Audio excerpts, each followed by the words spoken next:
All right, so hopefully we are live. Let me copy paste the link so everybody can join the panel. Let's see that we are the audio is good on YouTube.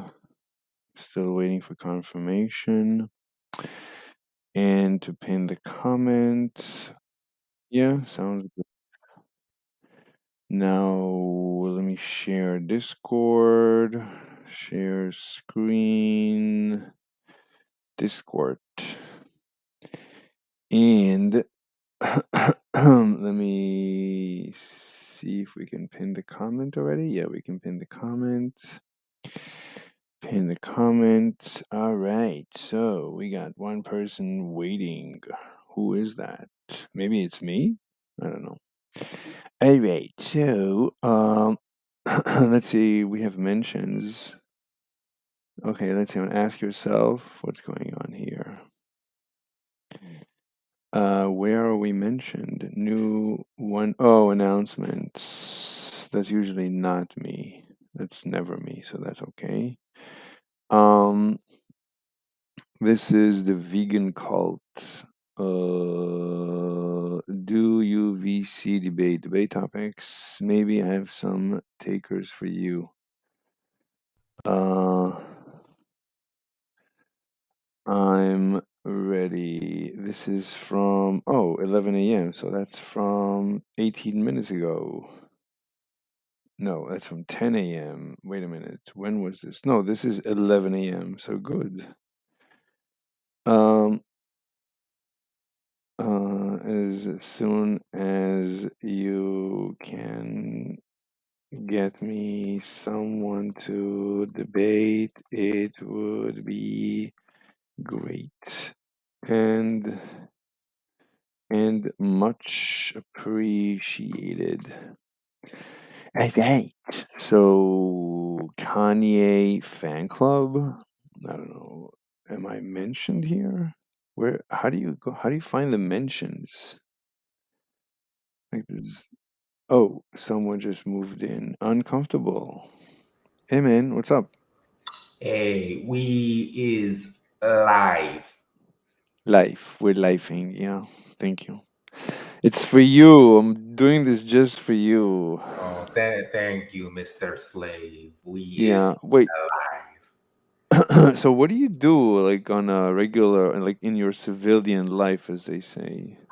I mean, I don't want to dox myself, but something related to industry and something related to academia. I manage people and I create strategies, but that's about it. But Mm-hmm. that's why I don't have a regular 9 to 5. Right, I can work whenever I want to as long as I get my work done. Um, Mm-hmm. but anyway, I want to hear about the betrayal, Mr. Slave being excommunicated from the group due to the woke mind virus zombies. The mob boss, also known as Alex, uh, pursuing Mr. Slave and turning the woke mob into zombies.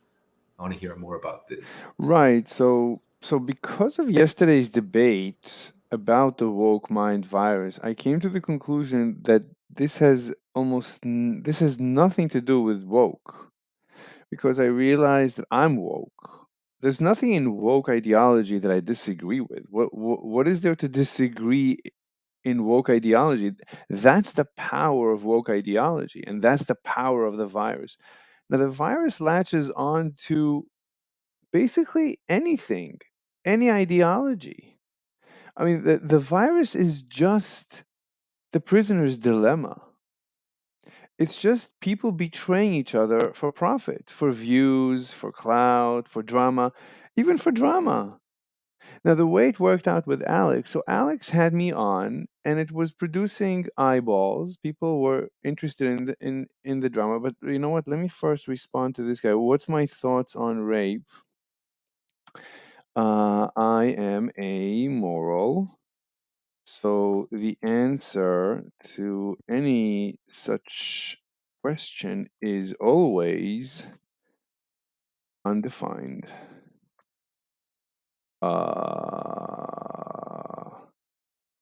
You cannot say that rape is bad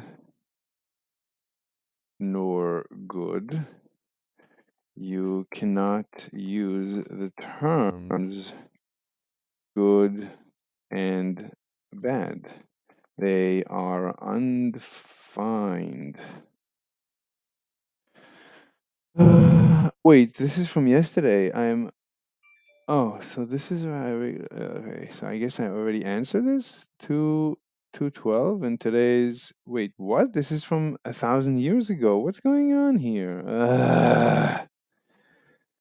Oh my God, I'm responding to something from a zillion trillion years ago.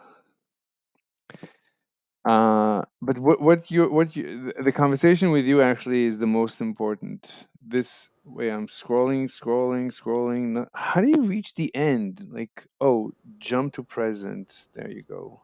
There you go. Oh, synth. Synth is awesome. But he's not talking to me. On what server is this? This is general on KFC, Kanye fan club. So so I don't understand it. It says I'm mentioned, but when I look for the mention, it's from 1 trillion years ago. I don't get it. Sure, let's debate something. This is from 5 a.m. Jesus Christ. Let's go anytime you are ready. LOL. All right. Okay. So the point is, my thought process with Alex was as follows. Alex really helped me because I would not know pickup. I would not have the life I have now with my girlfriends and my doms. I'm living a fantasy right now. This is thanks to Alex. So I was thinking, hey, let's thank Alex. How can I thank Alex? I can help him get views, a little bit of drama, a little bit of being, queasy and bizarre. And, I am personally not your run of the mill persons. Like, I'm really weird, but I guess not so dumb. I'm interesting. Anyway, I thought it would make for good content, and I was right. It made good content, and I just gave it to Alex. Take it, enjoy it. This is for you. This is thank you, and I'm enjoying it. Everybody's having a great time. Everybody's laughing. But Alex, wait, somebody else is joining us. J Rock. Hey, J Rock. Hey, good So morning, Mr. good. Slave. Good morning, senor. Hi. So, oh, somebody else. Oh, Yeah. Q2. Hey, man, what's up? What's up? Oh, give me a second. Yeah, take your time. So the evolution of the drama, that's how it basically begun and moved forward. But as time progressed, Alex was being extra mean. I don't know why. Like he Oh wait, can I say one thing? Because it's like really quick and it's like really fresh in my mind. sure. Okay, so you know the I forget the exact position. I didn't even know what your position was at the time, but like basically, you know the how people or me and you would say that if you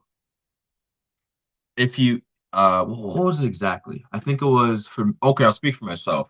Basically, like Um, it's possible for a 16-year-old to be hot because they look older. That's my position. Like that's Okay. to me that's obvious or whatever. Okay. I was watching just the Destiny live stream and he basically said the same thing. So now people in the PWF verse, I think actually, and this is kind of unironic, but I think they would actually call him a pedo over that shit. And Mm-hmm. I just think they're not gonna keep the same energy. They're not gonna do all that. And to me, the fact that, and this is again, I knew it was a virtue signal. I knew they were just like fucking hiding or whatever, or like trying to be all like nice or PC. But the fact that a very large streamer who's like supposedly smarter than me said the exact same thing kind of validated my point, and that like people or people that are saying, well, if she's 18, that's the only age, and anything else is just your pedo, and you're defending pedo. Like all the people that say that stuff, they are virtue signaling. So basically, I just wanted to say that real quick. Like it's not like you took an extreme position. Honestly, you just maybe did some stuff optically bad or whatever. But at the end of the day, your positions weren't even that crazy. It was just you were dealing with like actual like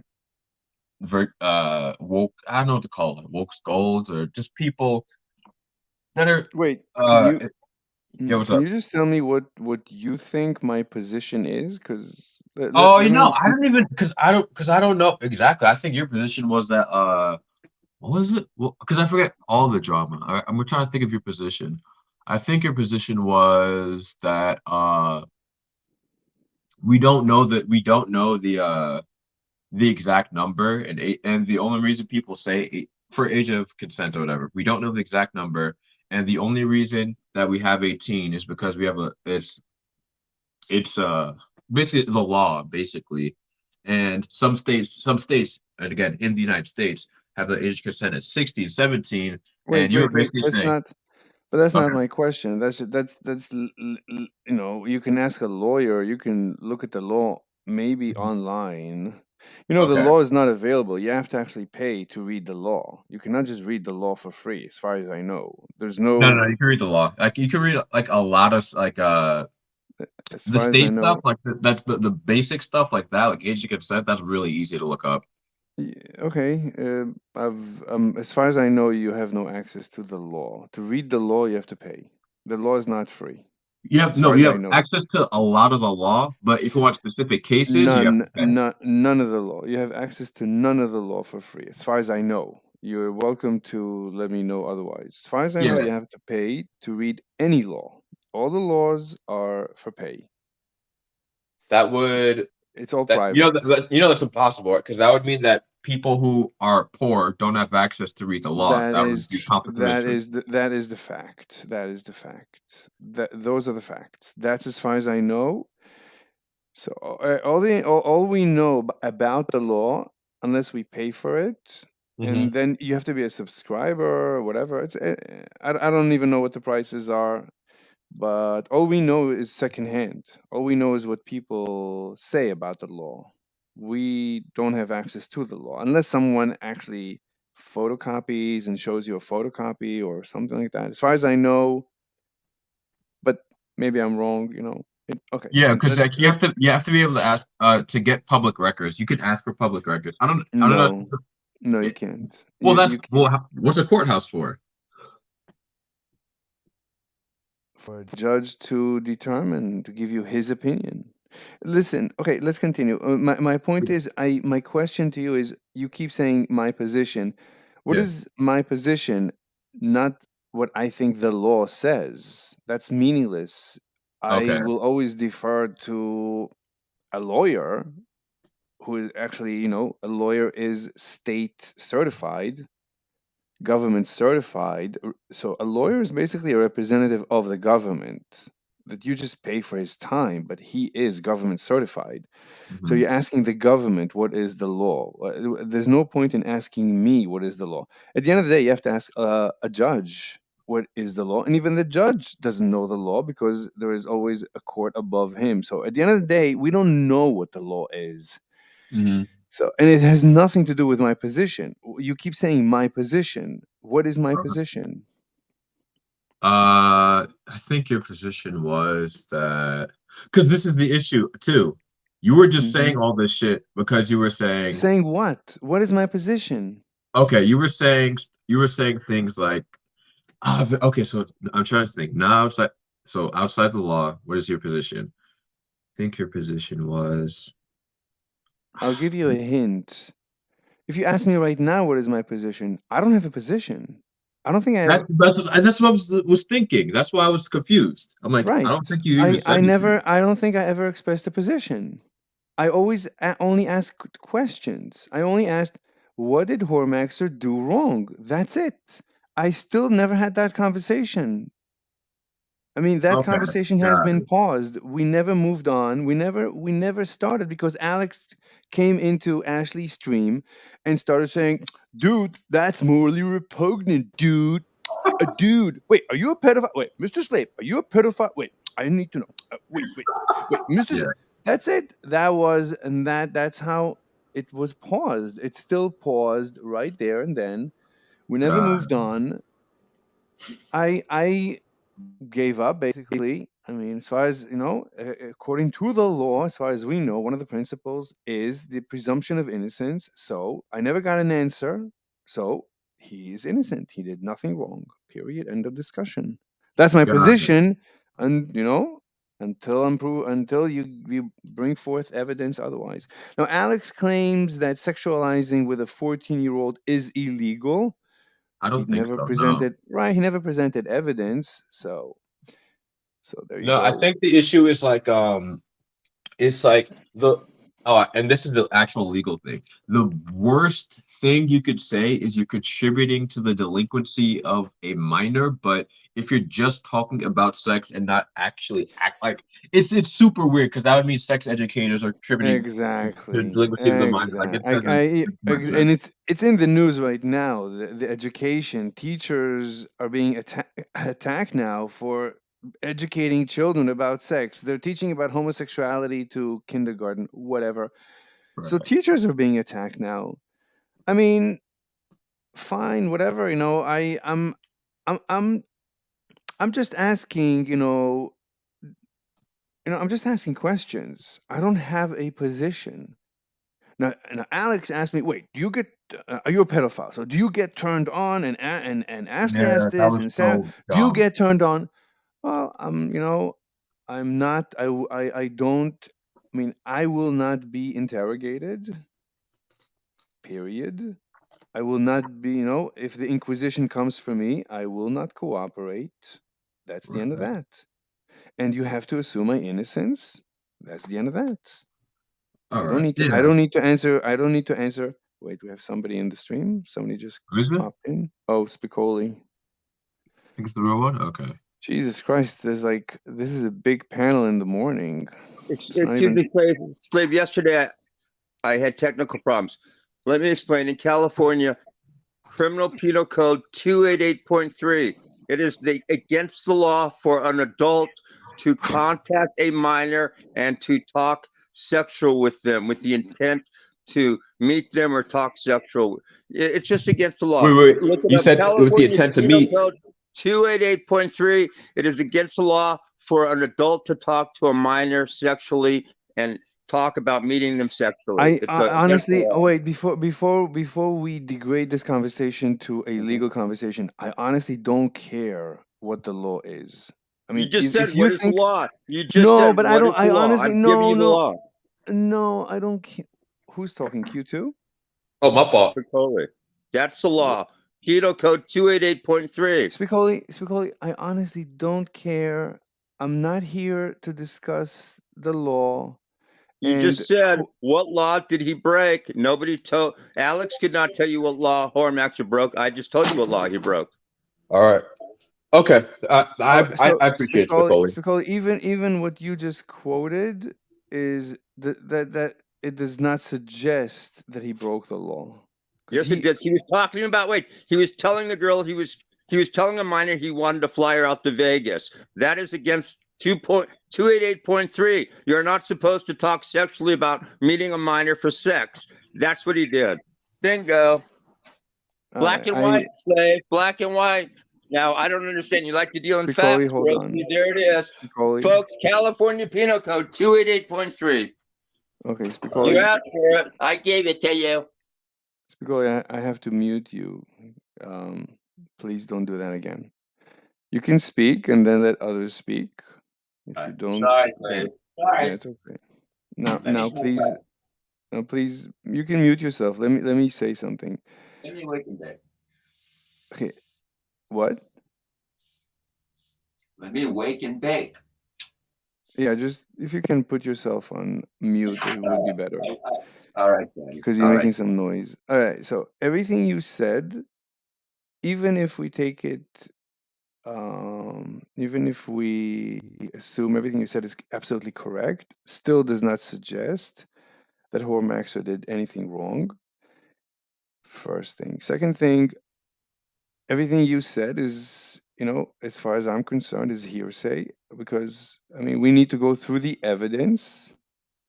As far as I remember, that's not what. I mean, you said that he needs intent. That's going to be very difficult to prove, especially when he said, as far as I know, what he said to the girls is, "I can't wait until you're 18 to whatever." So it doesn't sound like he had intent to do anything criminal. All right, let Even me if, ask you this one. Slave, if yes. he's saying this stuff on live streams, what do you, Mhm. like I told the FBI agent, what do you think he's doing in the privacy of his own home on Omigo? Probably whipping his dick out and telling some little girl to suck it. We don't know. Right, we don't know. So presumption of innocence, he's innocent. Next question. All right, you don't have any further questions. So we're done with this topic. It's a boring topic. Hormaxer did nothing wrong. He's pushing That's illegal steroids on people. He's a drug dealer. illegal steroids. Okay. Anabolic steroids are illegal unless you have a prescription for them. So you're saying he's a drug dealer? Exactly what I'm saying. I think drug dealers are the heroes of our society. Next question. Oh Okay, yeah. no All further. right. Yeah. I No just wanted further. to drop in real quick. I just, Yeah. yeah. Mhm. I had a super like strong feeling, and that's why I defended you, and it was kind of validated. So I just wanted to drop in real quick and say that. Thank I you, have to. thank you, Q2. I Mr. appreciate Slade, it. I Yes, think sir. there's some comments in the Oh, the live. Ganstar, how many people have you recruited to the resistance? LOL, please don't do that. A million. Please don't do that again. I got this from someone in some movie. Please don't do that again. I don't remember who said that first. Anyway, uncomfortable truth. No, I tried to help poor Maxer and he banned me. Yeah. Don't I know. Look, Hormaxer is fine. It's whatever.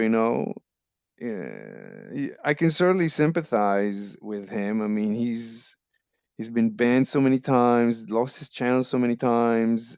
Alex came after him. Greg came after him. Ashley, Sarah, everybody's coming after him. You, so you, Ganstar, no one. Okay, you could say they came after you as well, so you understand. But I think he had it harder than anyone. So at this point, he's very very selective in who he's uh, interacting with, so you can understand him. And if he doesn't want to be helped by you, then just move on. Ganstar, Yeah.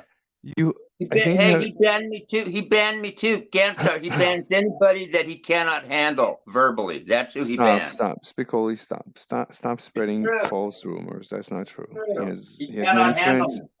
Stop, Spicoli, stop. He's All a right, pussy. stop, Spicoli, please stop. I'll Next. stop. So, Ganstar, Mrs. Slave, BMAC, Larry B. I don't know who Larry B is. Hormax and Elevation X team together, creating the resistance. No, I'm not. I'm not part of a resistance. Mr. Slave, can I ask you why you have such a hard on for Hormaxer? I don't even know what you're talking about.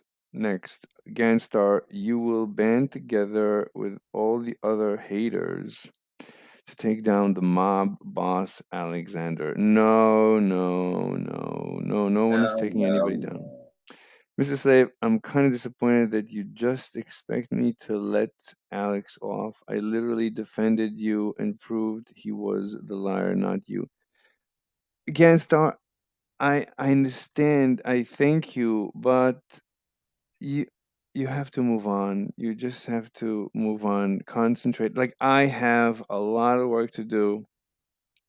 I'm here right now because the uncomfortable truth asked me to live stream. The purpose I'm here is to find someone to debate. I will ask a few people and get back to you. Great. So, uh, I would just move on. You have to let it go. I know it's difficult to let go, especially of someone who you feel hurt you.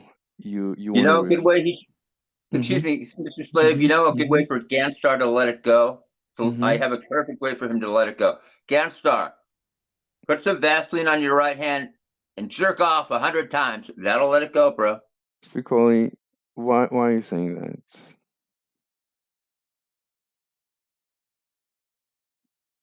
Why would you say that? That's not a good idea. Are you going to answer? Yeah, because he's obsessed with Alex, I think. He's got an obsession, so he might as well turn the obsession on his penis and jerking off. It would get Why? him further in life.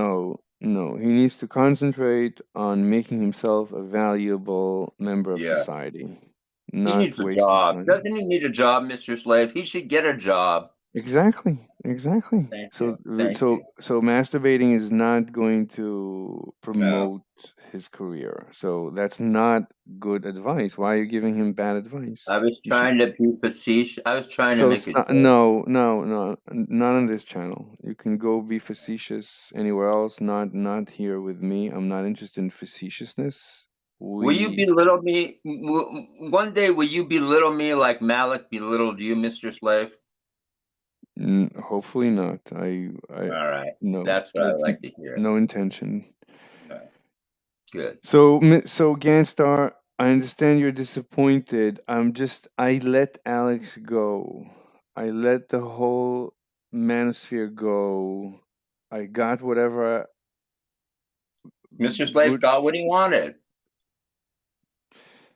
I got I got good stuff from the manosphere. I mean, Alex taught me a lot. John taught me a lot, and I'm good to go at this point. At this And point, you I got can me do too. Mr. Slave, you got me too. That's good. exactly. I got a very nice community. Everyone is happy. Everything is great. Uh, so So that's it. Now at this point, the manosphere has become for me super toxic. I have to completely cut ties with the actual manosphere. You could say that I am a part of the manosphere. No, not really. I don't think I have anything in common with the manosphere. A little bit. I mean, I am aware of the dangers of being a man in 2023, but but but I have women in my life, and I know just how difficult their lives are. Everyone's life is difficult, but no one has made my life more difficult than Alex. So it's not like the manosphere. It's difficult for men in 2023 because of the women. No, it's because Yes. of Alex. It's because of people betraying their friends. It's men. I mean, Sarah and Ashley, I think they're just following the mob that Alex is leading. Alex is leading the charge. And so it's mostly Alex. Alex has a lot of power. I mean, he is the biggest YouTuber that I'm In the world. In the world. that I'm in contact with. So in my sphere, he is leading a mob against me. So in 2023, men have it hard because of people like Alex. So it's nothing to do with women. The red pill community, they say, "Oh, be careful, be weary of women," and the Oh, yeah. feminists and the leftists. You know who No, bigger fear? It's the incels that we have to worry about. The frustrated incels that come after people like Slave and I because we're successful in getting laid and whatever. It's the incels that bother us way more than women. Women don't bother me. It's the frustrated incels. Am I correct, Mr. Slave? No, no, I don't have a problem with incels. I I don't do. have any communication with incels. I don't know a single incel. Who would Well, you you do? don't know an incel because most incels don't brag about being incels. But Think about I it. What guy? Wait. What guy brags about being an incel? Nobody. Even incels pretend they get laid, right?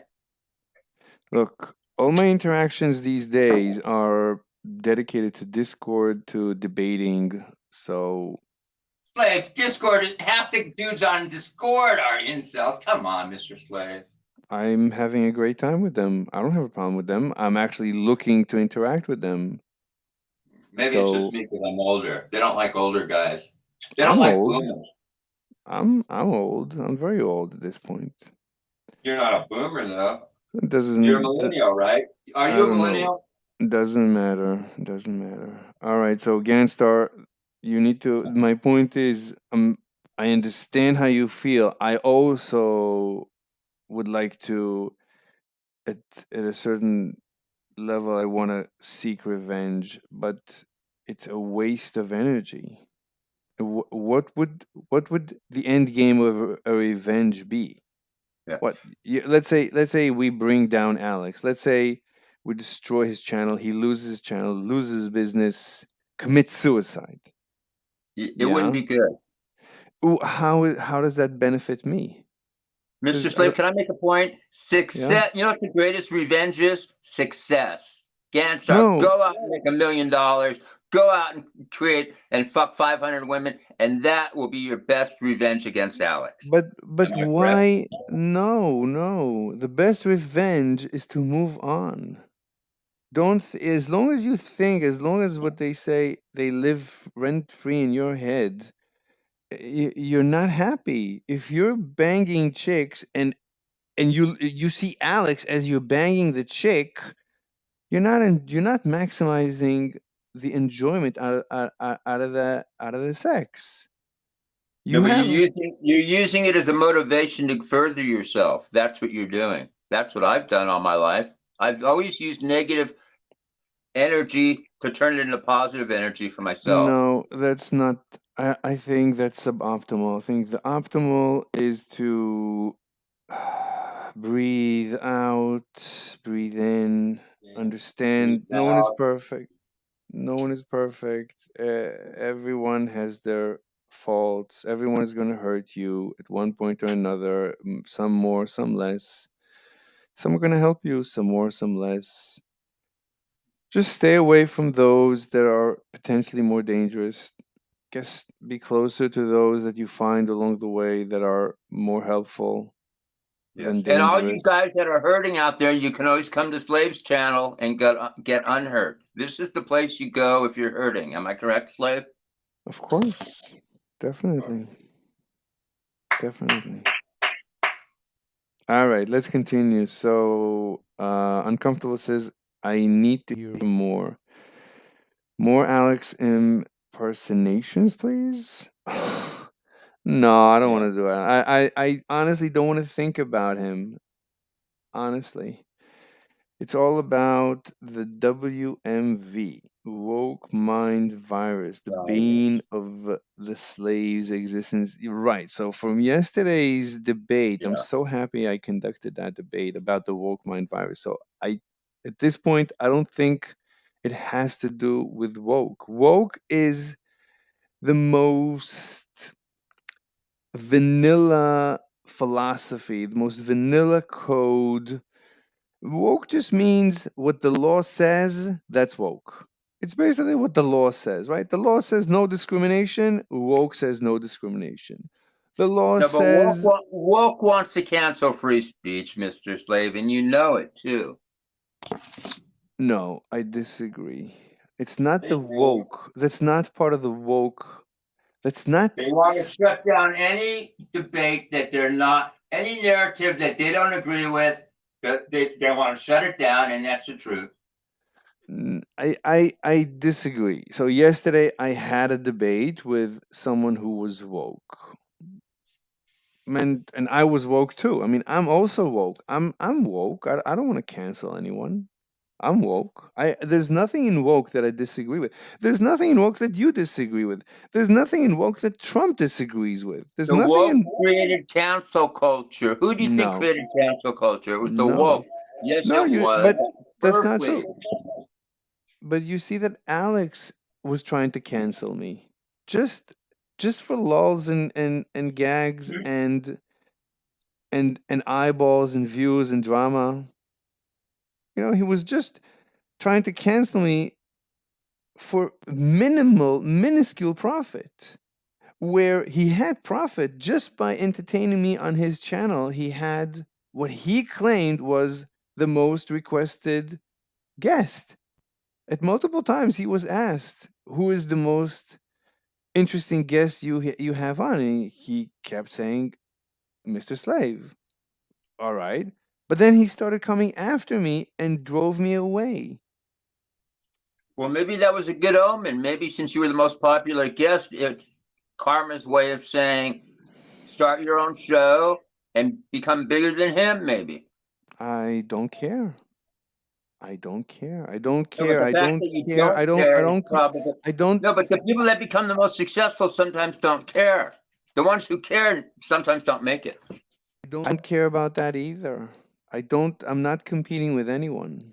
There's no No, but the fact that you competition. don't care about anything is beautiful, Slave. You shouldn't care. Exactly. Exactly. You need to find your inner peace.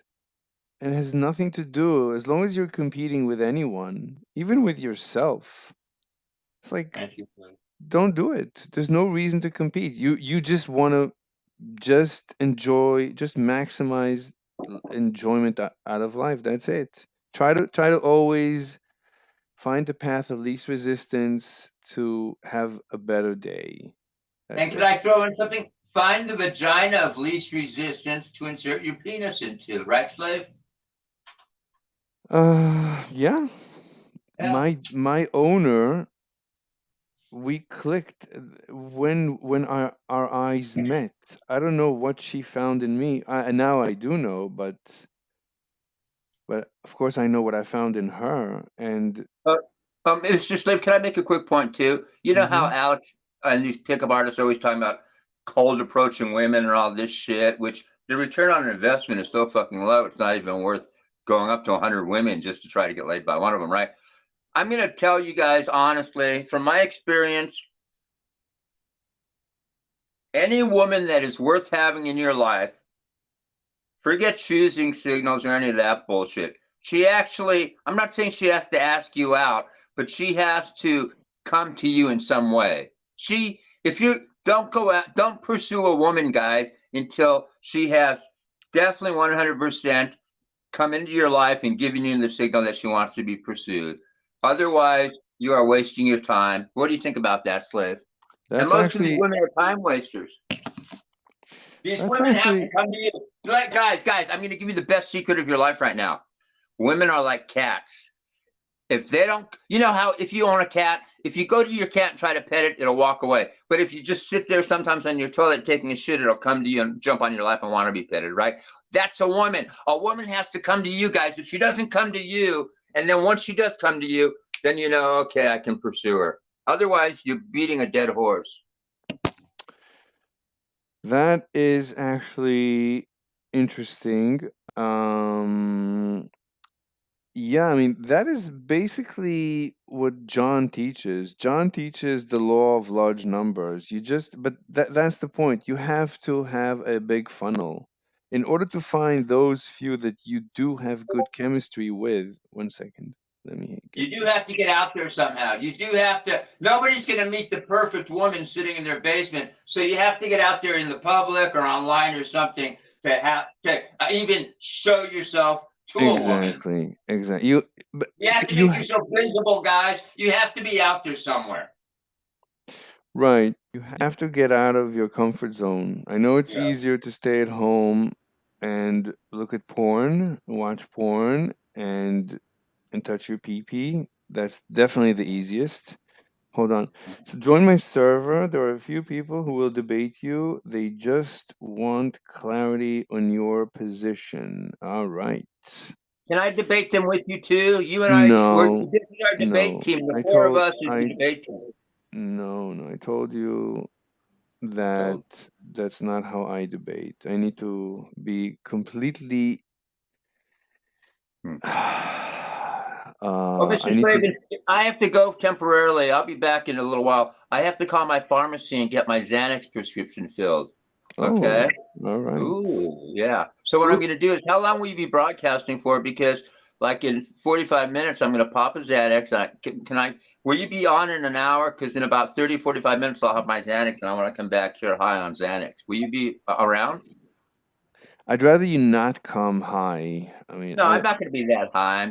I mean, come on, man. I've been taking Xanax off and on for 20 years. How high can I get on this shit, right? I take it for when I'm flying and sometimes when I want to get buzzed. All right, so Slave, are you going to be broadcasting for another hour probably, bro? just about an hour. I need to get back Okay, to work. okay. All right, I'm going to call up before you go off the air, but let me call the pharmacy. They're opening up at 9. It's almost 9, and I want to get it by 9:30. Call you back by 9:45. Come back home and jerk off the porn by 10. Just kidding. All right, guys, Q2 and everybody. Slave, I will be back. Keep the peace. And yeah, All Slave, I right, see man. you having 1 million followers in about a year or two, okay? Yep. All right, guys. I will be All right. back. All right. All right. All right. All right. Uh, All right. So I'm here on this guy's server, and he said there's guys that want to debate me. Where's the audio? Oh, there is an audio. Chill VC.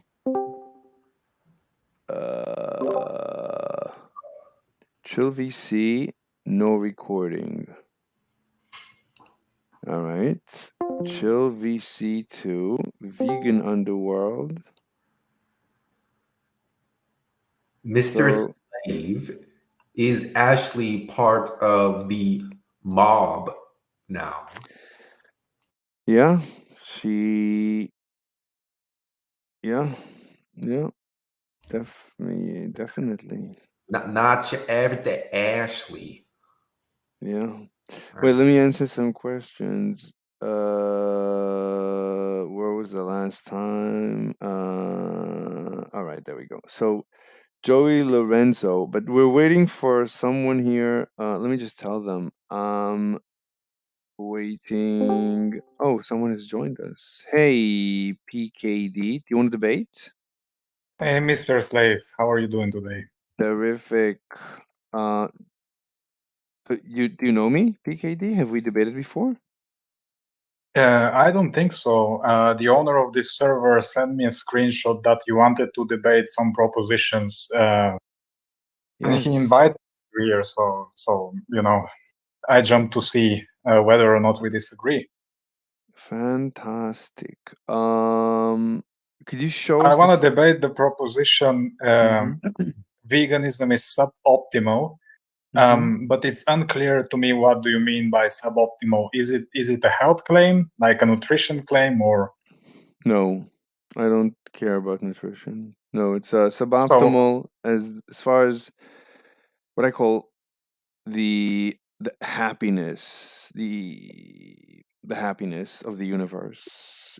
The universe is less happy being vegan than being carnivore.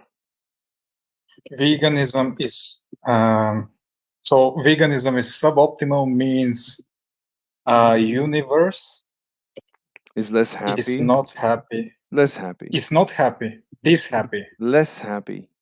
Less happy. Okay. Mm-hmm. Then being vegan and carnivore. Exactly. Okay. So I'm reading that proposition, and what do you take by universe to mean? Because for me, universe is a really broad thing. Is that in a reference to like some, like some humans, or what does that refer to? No, humans and animals. The animals are happier too. Humans and animals. Mm-hmm.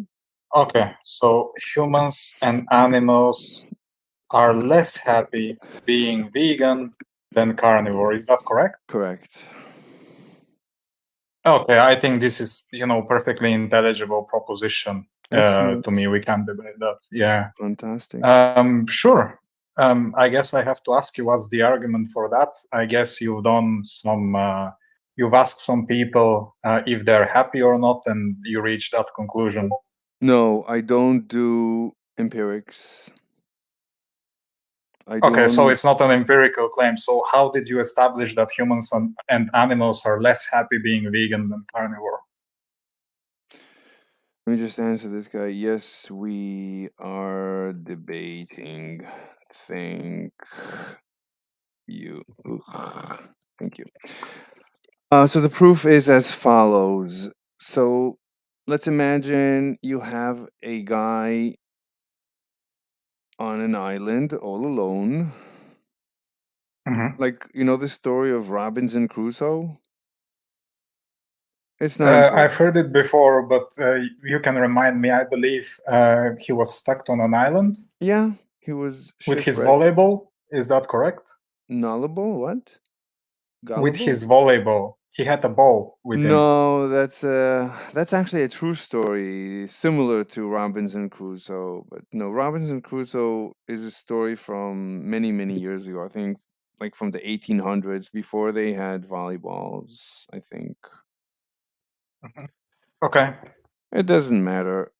He could have a Yeah. volleyball. It's fine. So he's all alone on an island, and he has coconuts that he collects and eats, and then he rests. So he balances his life between collecting coconuts, which is his work, and leisure, which is eating and sleeping and resting and all the rest. So Mhm. he's as happy as can be expected. Okay. All right. Then one day he finds a chicken. Mhm. And he loves the chicken. The chicken keeps him company. And the chicken lays an egg every morning. Can he eat Yes. the egg? Yes. Excellent. So he enjoys the I don't egg. just to hold on. So just for me to back that up, because when you ask can he, it implies impossibility claim, right? I don't think it's impossible for him to eat the egg. There is no contradiction, and it doesn't break any physical laws to make it impossible. So yes, it is physically and logically possible for him to eat the egg. No, my question is I'm asking you if he can eat the egg according to your vegan philosophy code. According to veganism, would you say that it's ethical for him to eat the egg? Let's assume. Oh, so you're asking me, is it ethical? So it's not if he can or can't. So the question is it ethical for this person to eat the egg? According to you, yeah. Would you categorize it as ethical? If you were him, would you eat the egg? I personally wouldn't, because I have many preferences that account for that. I never ate any meat in my life, and I had some animal products, but I gave up that many, many years ago. So I wouldn't eat the egg just because I don't prefer it. I don't prefer the taste of it. So just to answer the question, would it be ethical for him to eat the egg in this particular concept? So is he stealing the egg? Did the chicken discard the egg? Yeah, the chicken discarded the egg. Yeah, so there is no ethical dilemma. Excellent. All right. So one day, but you agree that if he eats the egg and enjoys it, then the universe is happier than if he does not eat the egg. Oh, you're saying like the total happiness in the universe increases. Exactly. So are you saying that if he chooses not to eat the egg, he will be less happy? Let's compare two alternative universes. One in which he's Yeah, vegan. perfect. One in which Mhm. he's vegan, which means but he's the type of vegan that goes to a vegan restaurant and eats look-alike egg because he really misses the flavor and the texture. He really wants to eat an egg, but he doesn't eat the egg because he's vegan and he has his principles. So in that universe, his values don't allow. Exactly. In this universe, he really wants to eat the egg, and he's resisting this wanting, and he does not eat the egg, and it frustrates him. But he has his values. That's one universe. In the other universe, he eats the egg, and it is delectable, and he loves it so much. He fries it in oil, in deep oil, and it's just the best thing ever. So, which universe is the happier universe? Well, you need to give me the answer to that because I don't know No. how you measure happiness. Just like stated, is he feeling more happy when he eats the egg when compared to the universe that he doesn't? It's unclear to me. That's you need to tell me that. Oh, if you are putting me in the hypothetical, I would not feel happy to eat the egg. I feel happier when I don't eat the egg. Why? I feel really happy when I eat plants. Why? Because I don't prefer the taste of it. And my taste preferences are ontologically held in my physical brain or in my mind if you're an idealist, and they're really deeply grounded in me. This is like if you were asking a gay person, why are you gay? Right? Well, he just is, right? This is his preference. Why shouldn't he follow his preference in that regard? So if I'm in the hypothetical, I would feel happier if I don't eat the egg. Let me ask you, do you eat look-alike egg? Do you go if I give you something that looks and feels like an egg, would you enjoy it? No. I actually don't eat mock meats like those. I understand that they're plants, but when I look at it, it reminds me of like meat, and I'm like, ew, I really don't want to eat that. It will make me like feel horrible. Why? Even though it's not meat. Why? Because I don't prefer it. Why? Because it's grounded in my preference. So do you have something that you prefer not to eat? Let's say you don't prefer to eat salad. Why? There are many reasons. Also, I would argue that egg is unhealthy, right? Eggs are unhealthy. Let's assume eggs are healthy. Let's remove the health benefits from the discussion. I want to concentrate on the ethics. But you're asking me my reason, right? So but let's remove I don't find it ethical. Let's remove the health. Well, okay, you're removing part of my, you're removing my preference to be healthy, but sure. I need to separate variables to understand, to have this discussion. So we need to remove the health. I need to understand if your preference not to eat the egg is ethical or not. I just want to separate that one variable. Right. So do I still have a taste preference in that hypothetical? Yes. We just remove the health. Yes. That's it. Everything else is the same. Yeah. So I wouldn't eat the egg. It wouldn't make me happy. It wouldn't make me feel that I did something that follows from my values. What if you found a plant that feels and looks just like an egg? I wouldn't eat it. I told you, same reason that I wouldn't eat a mock meat. What if it were healthy? Let's bring the health back. Let's say they discovered that there is a plant that looks and feels like an egg, but it's healthy. It's actually, it extends your life, has many health benefits. Would you eat it? Mm-hmm. Would you eat I would consider, certainly. I would try to, if there is a way in the kitchen to make that egg look less like an egg, right? Maybe I would give it a try. No, there's no way. It looks and feels just like a chicken egg, but it's a plant egg and it's super healthy. It's a superfood.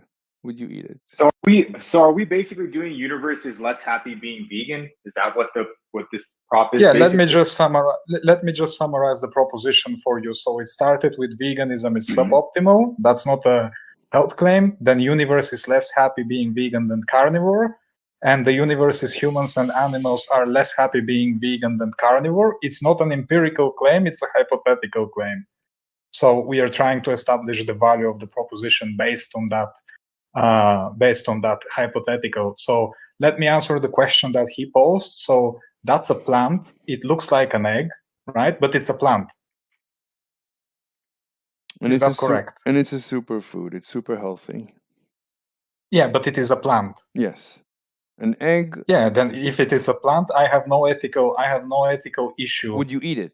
Eating the plant. Would you eat it? Maybe. Why maybe? Why not yes? What's holding because I don't know. Because I don't know how would I enjoy the taste, how would I enjoy the smell. I just don't have access. You taste it and it's delectable, but it's just like an egg. It tastes and feels just like an egg. I mean, it's up to you. I mean, it's a superfood. It's delicious. I think, like, I don't know what else. Oh, if I feel it delicious, and I feel that it's healthy and it's a plant, sure, I would eat it. Mm-hmm. All right. Only because it's healthy.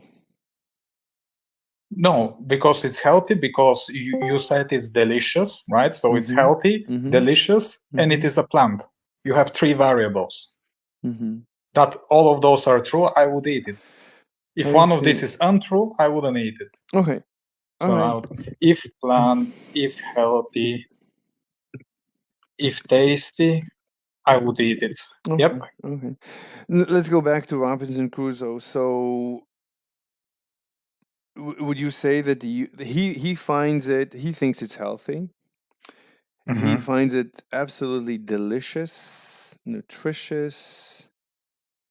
So would you say that the universe, I mean, he seems happy eating it. I mean, he smiles. He really enjoys it. It's a delicious meal. I mean, compared to the coconuts, sure. it's either that or eat the coconuts. The egg he prefers, at least to combine. Some of the time he eats the coconuts, but some of the times, every morning he waits for the egg, and it's delicious, and he loves it. Is it a plant egg or no, a real egg? It's a chicken egg. And it's a chicken egg that the chicken discarded. Yes. Like the chicken discarded it, he found it, he ate it. He found it, well, you know, let's assume that it's healthy, even though in reality it's not, but we assume it's healthy. He found it tasty. He thinks it's healthy. He thinks it's healthy. Yeah. Well, I mean, I can think smoking cigarettes is healthy, but it isn't. I think smoking cigarettes is healthy, but he thinks it's healthy. We're just discussing the happiness of the universe. So he thinks it's healthy. I eat eggs. I think it's healthy. That's why I eat eggs. So he eats eggs. Yeah, but it's not. I mean, you're just wrong on the categorical level. Fine. We're discussing the happiness of the universe. He eats. It's healthy. It's delicious. I'm just hold on, Oliver. Can you mute yourself? Thank you. Yeah, I'm trying to sell her. So he I'm just describing to you myself. I mean, I find eggs absolutely delicious and nutritious. I believe you. And healthy. So when I eat an egg, I'm happier than if I don't eat the egg. I just want you. So would you agree that Robinson Crusoe eating the egg makes the universe happier? I agree that it's impossible for him not to eat the egg because he prefers it. No, but listen to the question. Listen, the question is: would you agree that Robinson Crusoe, right? The two universes, one in which Robinson Crusoe is eating the egg, and one in which Robinson Crusoe does not eat the egg. Which universe is happier? I don't know. I have no access to his thoughts. You tell me. To his thoughts? To his thoughts? To his thoughts. Yeah, I don't know. I don't know how he would feel in those different scenarios. You just tell me in the hypothetical A he feels happier, and in the other he doesn't. Then I'll accept that.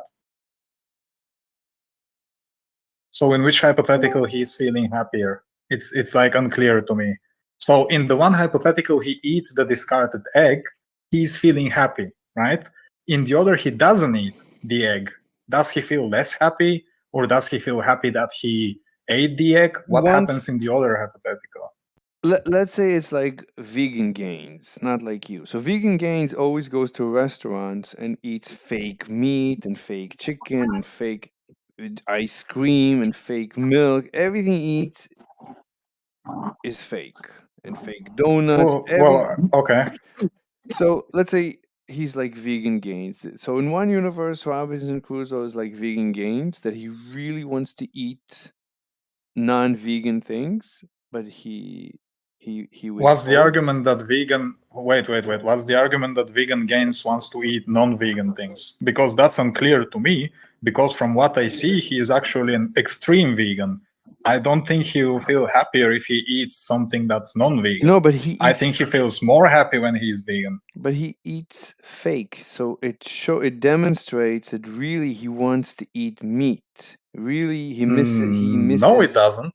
Wait, he goes to a restaurant and he eats fake meat, fake chicken, fake milk, fake ice cream. Fake eggs. I haven't seen too many videos. He really wants to eat the real things, but that's like an argument. We have to ask him if he wants to do that, because to me, actually, it's very clear that he doesn't want to eat, quote unquote, the real thing. He wants to eat the fake thing, and we can deduce that from his behavior. As you said, he does those things. I see an argument for why he's eating the fake things, but I don't see an argument for why he wants to eat the real thing. I mean, he's eating. By the way, guys, let me divide it really quick because there's more people in here now. You guys thinking it's just you, both of you, or do you mind if other people like ask clarifying questions or something or point these out? I don't mind if others chime in. Okay, I just wanted to make sure that you didn't want it to just be like one-on-one. So, okay, cool. Just making sure. Yeah. So let's keep it on track. What's the argument that Vegan Gains wants to eat meat? I mean, he reveals his preference when he eats fake meat. Yeah, he reveals the preference that he doesn't want to eat meat. He wants to eat fake meat. Clearly. All right. Okay, so I understand. Well, let me ask you this. Let me ask you this. Do you believe if Vegan Gains eats real meat, right? Do you think he's gonna be happier? I think no.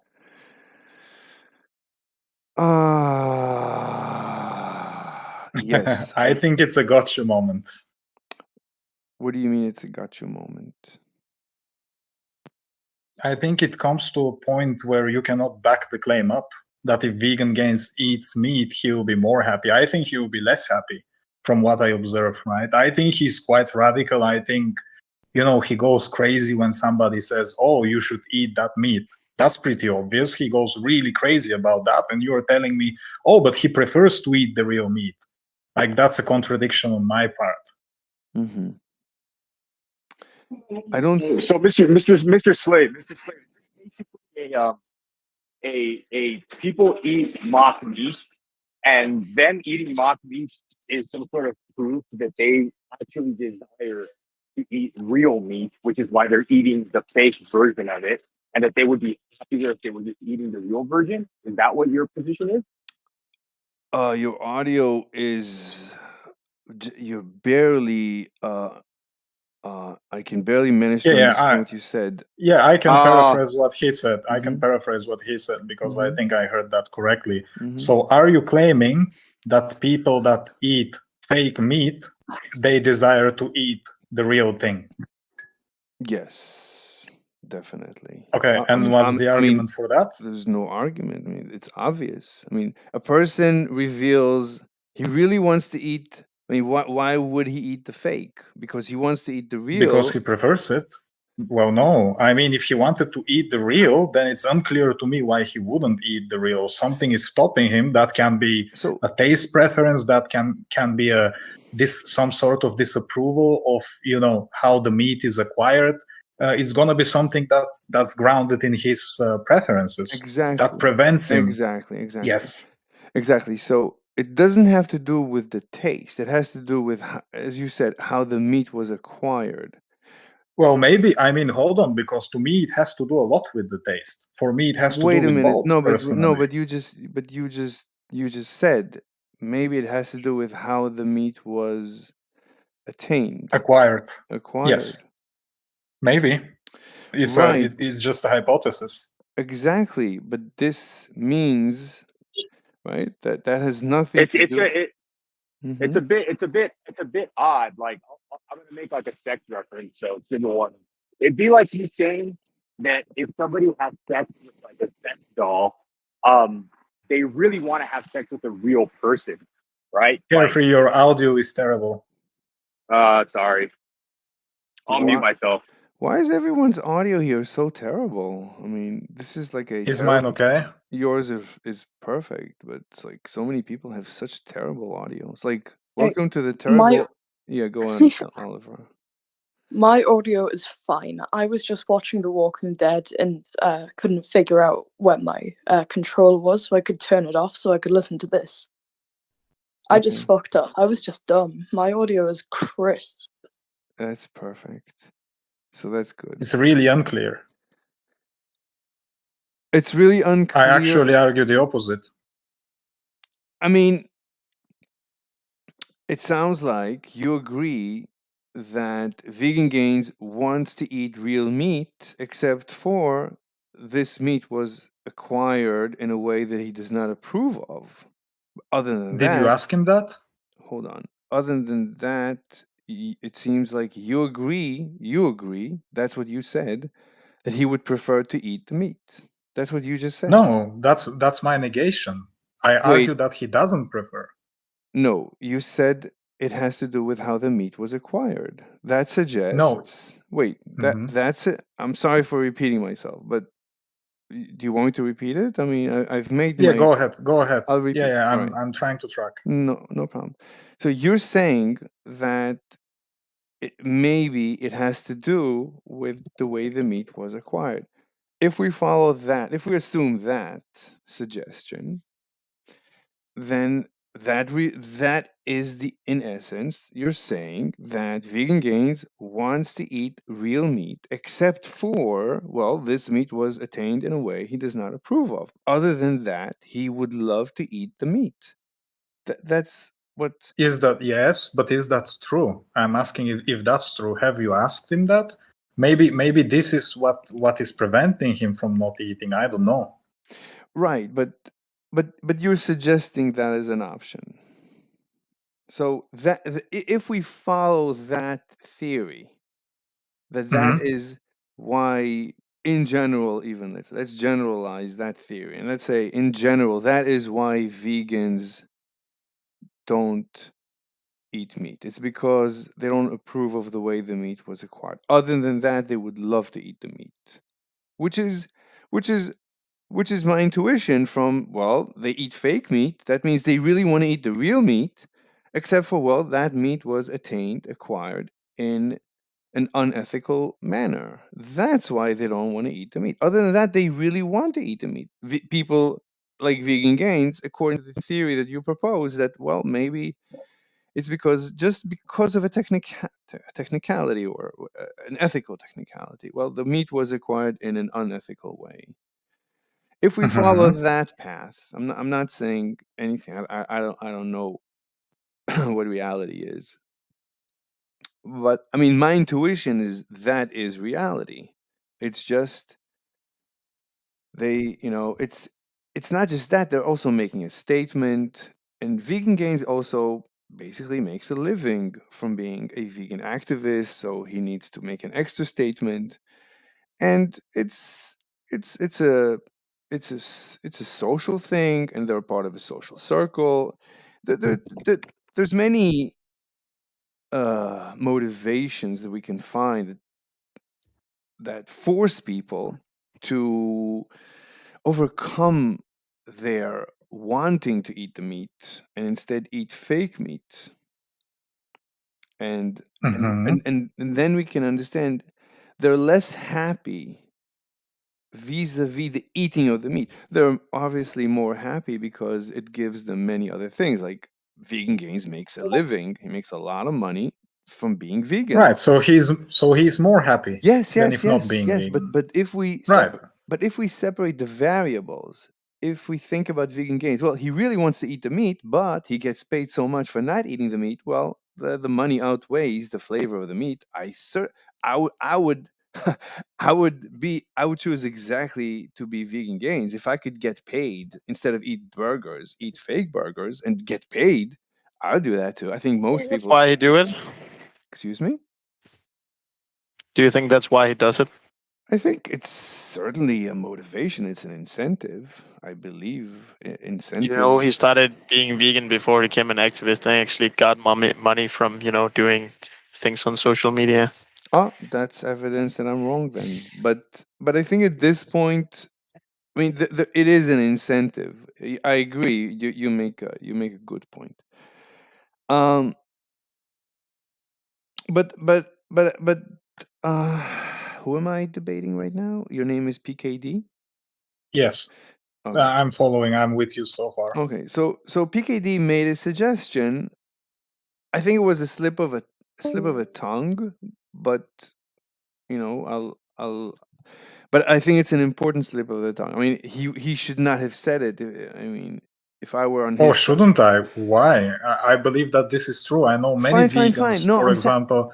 Yeah, let me elaborate. Oh. I know, for example, Nick Hebert doesn't eat meat only because how it is acquired, only because he doesn't approve it. It's an ethical Fantastic. consideration. I know that for him, but I don't know that for Vegan Gains. All right. And I think Nick Hebert, I know him, and he is very happy when he doesn't eat meat. When he eats meat, he feels really unhappy. Okay. This, Really unhappy. Okay. This discussion of the egg is actually not even important for my proof, so we can completely skip it. Let's move on. For now, we'll just ignore it. So, Robinson Crusoe is on the island. Every morning, his hen lays an egg. He eats it. Everything is fine. Whether he's happy or not is not critical. The next day, he finds a cock, a male chicken. Now, Robinson Crusoe has two chickens, and a cock and a hen, and they have sex. And the next day, the egg is fertilized. He lets the hen sit on the egg, and a bunch of eggs, a bunch of chicks hatch. And now Robinson Crusoe has 10 chickens on his island. But now it's actually a lot of work. He has to feed them, he has to watch them, guard them, clean after them. It's a lot of work. Does he? Does he have an obligation to do that? No, he lives alone. So he doesn't have to. There's no obligation. So, but now let's. Yeah, so he doesn't have to do that. He doesn't have to do that. But he says to himself, "All right, I'm going to take care of 10 chickens, which is 8 more than I really want. But if I have more chickens, I can kill one every week and eat it.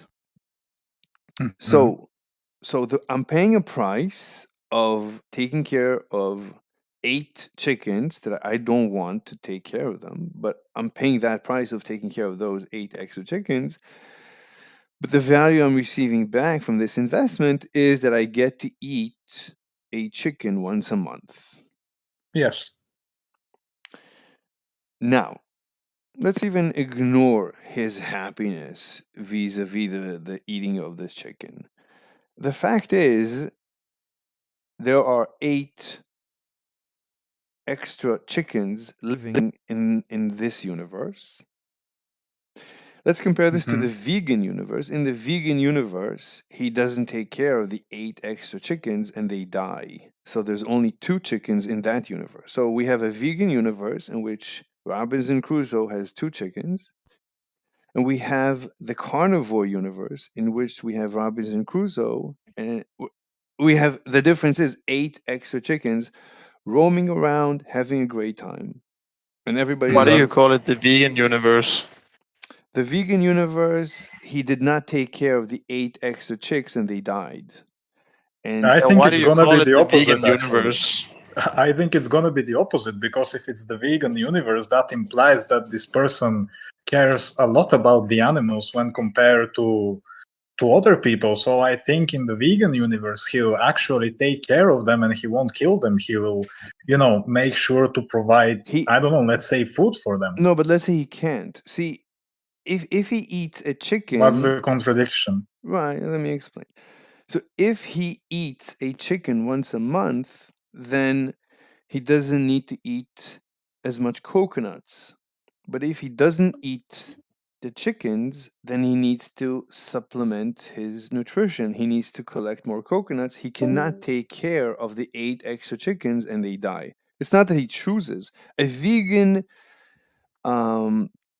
Robinson Crusoe cannot take care of the 8 extra chickens. And Why? What's the because contradiction? he's busy collecting coconuts. He needs to supplement the nutrition. Yeah, but that's compatible. I mean, he can collect his coconuts and he can take care No, of the it's a chickens. There given. is no contradiction. There's a given that if you're vegan, then if Robinson Crusoe is vegan, he needs to be dedicated to more coconuts, and now he has less. Sorry, Yes. just because he's not gonna eat the chickens doesn't mean he can't take care of them. No, that's a given. We're doing a mathematical analysis. So I'm following. Okay, so if he's vegan in that hypothetical, by the power of that hypothetical, he can only collect the coconuts and he cannot take care of the chickens. It's impossible somehow. It's Yes. unclear why, but it's impossible. It's very Okay. clear why. I made it very Well, clear. it's not. Wait. Well, no, you just asserted that, but I told you, for something to be impossible, it's either a logical contradiction or it violates the laws of physics. Which one it is? But he If has it's none of those, then I don't see how it is impossible. Well, he has limited resources. He's living a subsistence existence. He doesn't have much of a choice. It's either spend his time scouring the islands for coconuts and or take care of the chickens. He cannot do both. Oh, so are you saying that his time is limited? All his resources are limited. So if he's vegan, he needs to invest energy in being a vegan. He needs to Yes. invest his resources in his being a vegan. And if he's carnivore, then he can invest his resources in being a carnivore. In a carnivore universe, he's able to allow for 8 extra living beings to have a happy existence. It's very logical. I don't see. Okay, let's grant it for the sake of the discussion, right? I want to Okay. see where you're leading me. So let's say this is true. I don't think there is a contradiction or impossibility, but let's say he doesn't have time and he chooses to collect the coconuts and he doesn't have time for the chickens. Let's say that happened. Okay. And let's compare the two universes. Which is a happier universe? In one universe, there is Robinson. In the vegan universe, there is a Robinson Crusoe and 2 chickens, all happy. 3 souls are very happy, nice family. In the carnivore universe, you have 12 souls. You have Robinson Crusoe and 10 chickens. So 8 extra living souls enjoying their existence at any given point in time. Which is the happier universe? For me, the happier universe is the one that no killing of the animal is involved. Wait. So in one universe, there's 3 living creatures at any given point. In one universe, there is 12 living creatures. There's a difference of 8 creatures alive. Yes. So I have a question. Wait. After. That's yeah, fine. Yeah, sure. So you think the happier universe is the one in which there is 3 souls because there's less death? That's Correct. killing? Well, there is no killing, No right? He killing. doesn't kill them in the vegan universe. Mhm. Yeah, but in the carnivore universe, he's gonna kill somebody. So let's say let's give the analogy with humans. Let's say there are 10 humans Let me that live. Hold on. And those 10 humans live a happy life, presumably, but in the end we kill them, right? Mhm. And in the other universe, there are 3 humans. They live a happy life, but we don't kill them. Which one is happier? I would say the one that has less killing in it is happier. I don't see how the universe with more killing would be happier.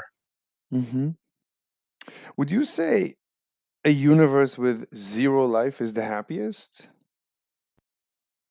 No, because I think happiness to be something internal.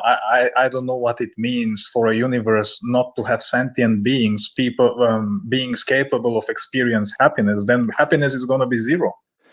Right. To have happiness, you need beings, Right.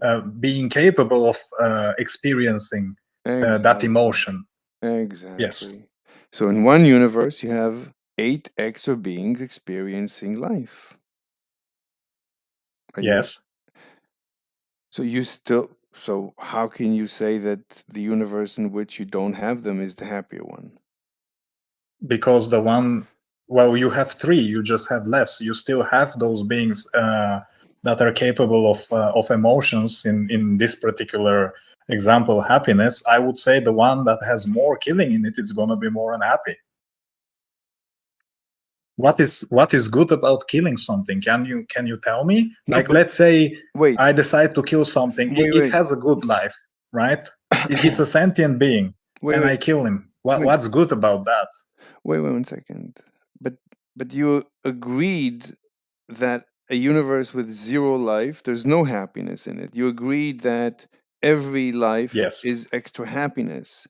So wouldn't you say that the more living creatures, I understand that death offsets that total happiness, but life, life and death, you can say they offset each other if it's like, let's say, positive and negative. So if death is a negative on the balance sheet of the total happiness of the universe, if death is some sort No, of I'm arguing killing. I'm sorry. If killing is a negative in the balance sheet of the total happiness of the universe, then you would agree. Then you agreed that life is a positive on the balance sheet. Not necessarily. Like you can be alive and you can not be happy. Yeah. But the chickens are free. Robinson is free. Everybody loves each other. If you have the 12 souls living together, there's everybody's as happy as they were as 3, but there's just more souls. The balance sheet grows.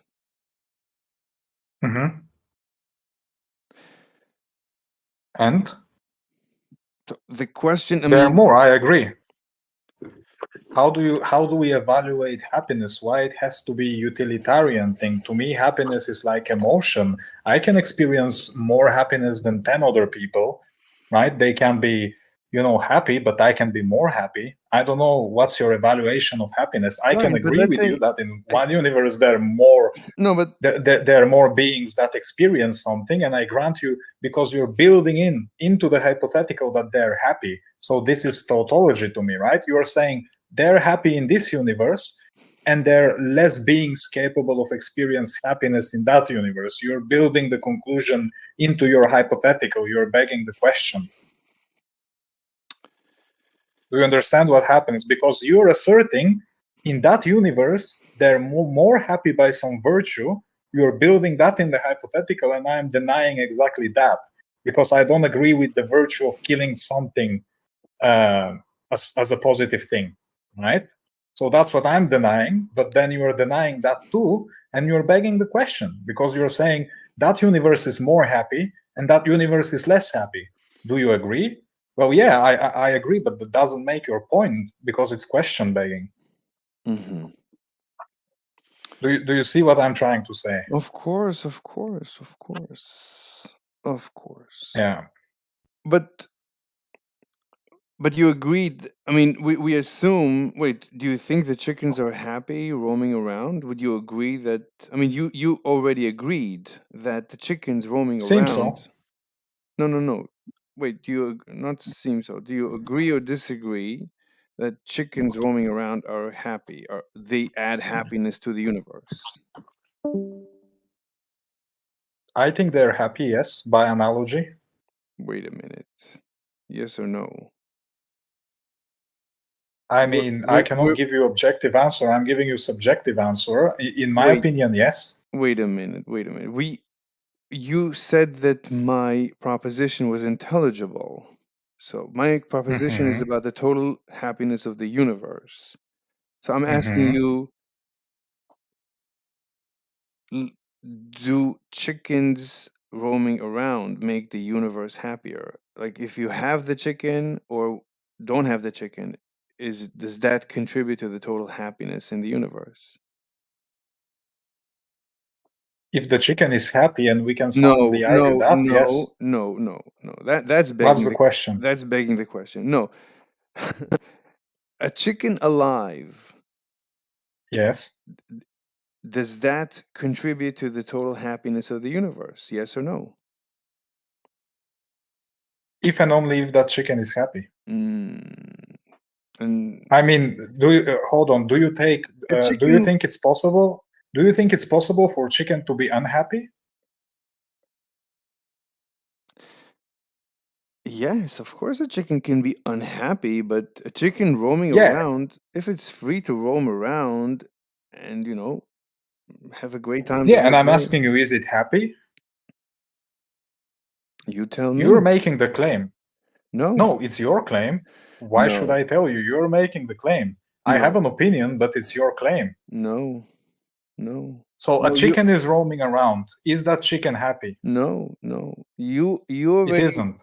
You already agreed that extra living beings contribute to the happiness of the universe. You've already conceded to that, unless you want to retract it.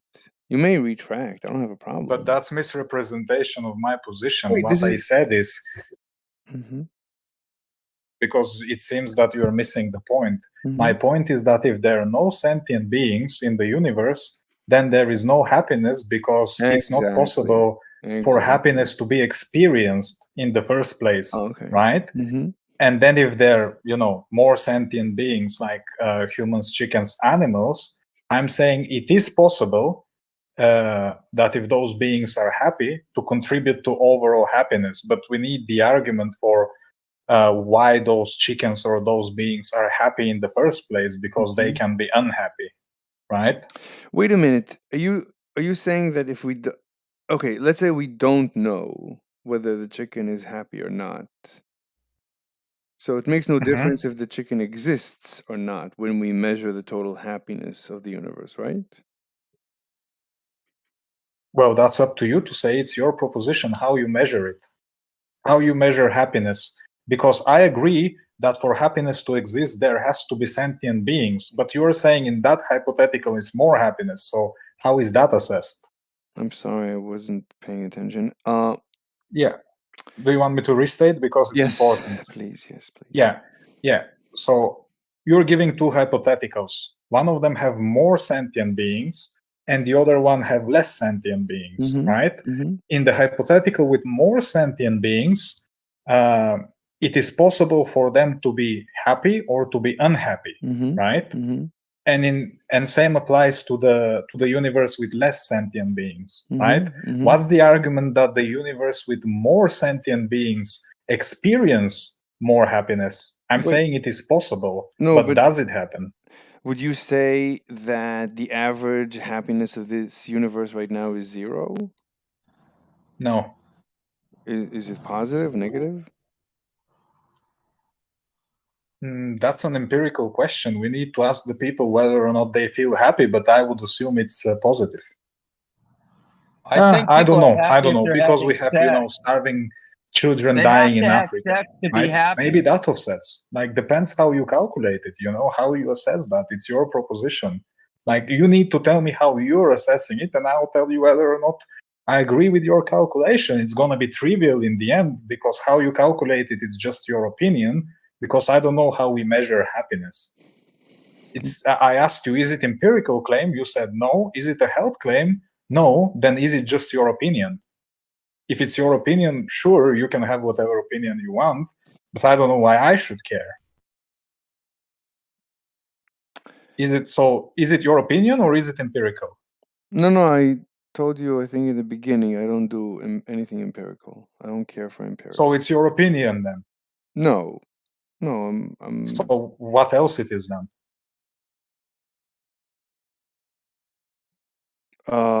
I don't have an opinion. I mean, you said my proposition is intelligible. Meaning I can understand your proposition, and it currently reads, it's in front of me in my Obsidian, humans and animals are less happy being vegan than carnivore, and I'm trying to get you to back up that proposition. You have no empirical evidence that that's the case. You have no opinion on the matter. Do you even hold a position on that proposition right now? I'm sorry, please repeat. Yes, so your proposition currently reads, humans and animals are less happy being vegan than carnivore. It's not an empirical proposition, and it's not your opinion, then what it is? Do you have a position on the proposition? But you said it's... Wait, what did you think when I said happy? How did you understand happy? How can we measure happiness? You agreed that it's intelligible, so let me ask you. Yeah, I think I understand it. You think you understand it? Yeah, I think it's perfectly intelligible. How would you know what the happiness is? I would do that by analogy. I would compare beings by myself. So, for example, if somebody appears to have a nice time and enjoying his life, I would safely conclude that this person is happy. Would you say that's your opinion? Yes, I would say that's my opinion. Oh, then fine. Then yes. Okay. So then we're going by my opinion. Okay. So hold on. What's your position on the proposition? Do you affirm the proposition? My proposition? Yeah. Do you affirm it? Of course. I mean, do you... Okay. So what's the argument for the proposition?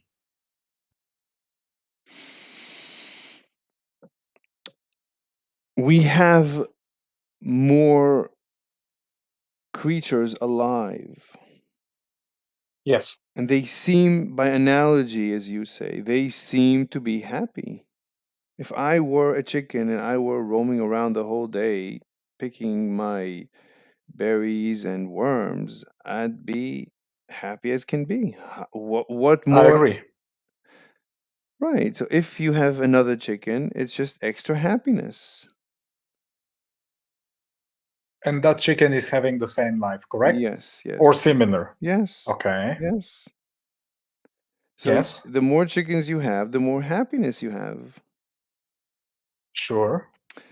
Now you could say your argument, which is it's a legitimate, it's a good argument. You're saying, yeah, but they're getting killed. Right. Let's deal with the killing. So the killing is instantaneous and painless. It's much faster than the speed in which neurons communicate. So the animal cannot become aware of it being killed. It's done when it sleeps. When the animal is sleeping, we check with MRI. Animal is completely unconscious. Then Well, hold on. I don't think on that island that you described, he has an MRI and he has a gun to begin with. It's a given. Okay, it's a given. I mean, we need to make that hypothetical really high stretch, and in the end, it's going to become just tautology. This world is happier because it's happier, and this world is unhappier because it's unhappier because of all the givens that we did. I don't know. Do you understand what I'm saying? No, but do you know what tautology means? A bachelor is unmarried man by definition. A world that is more happy, it's gonna be more happy by definition than the world that is unhappy. I did not ask for the definition of tautology. Let's concentrate on our topic. I'm very concentrated. Keep going. All right. So Please don't divert my concentration. It's weak as it is. So,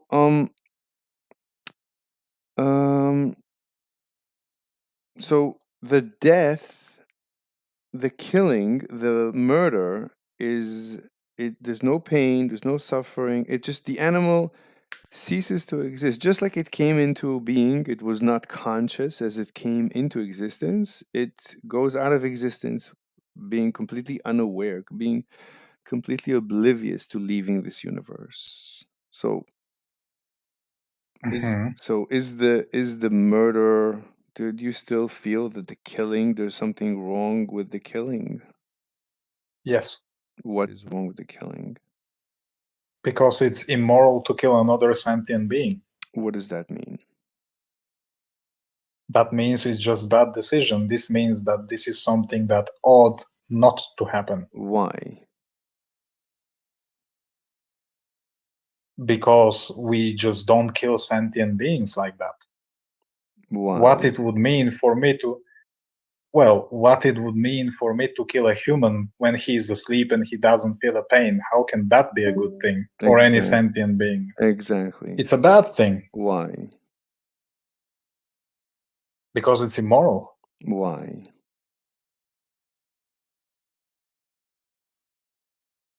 Why it is immoral? Yes. Because we don't approve it. Or do you approve it? You're asking me, so it's a reference to me, right? So I wouldn't approve, would you? Why? I am amoral. I don't have an opinion. You don't have opinions? You don't approve of things? I am amoral. I don't have moral opinions. Yeah, I'm asking you, do you approve it? I am amoral. It's undefined. No.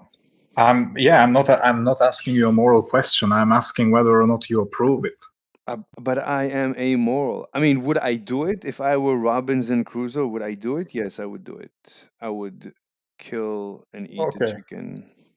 Okay, so let me go on offense now. And so yes, you're saying, and let me help you. Yes, I mean, the question so is, you think that's moral, right? You think it's moral. Let me get on offense a little bit here to finish that. So you would say killing a chicken is moral. It's okay. I don't think in terminology of moral.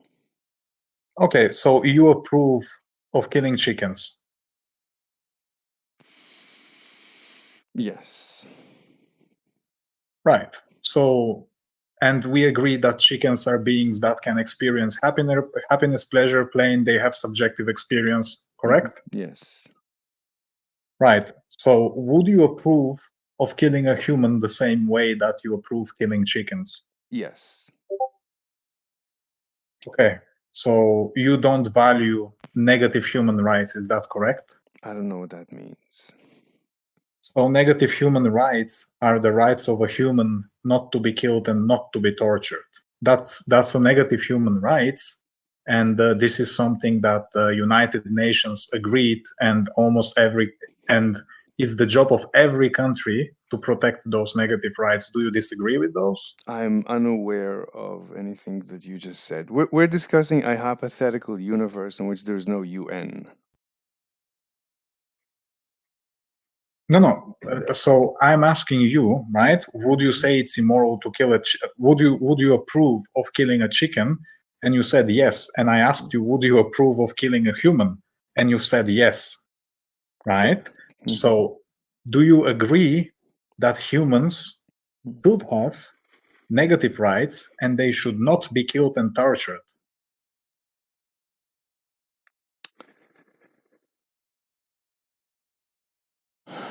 Hello?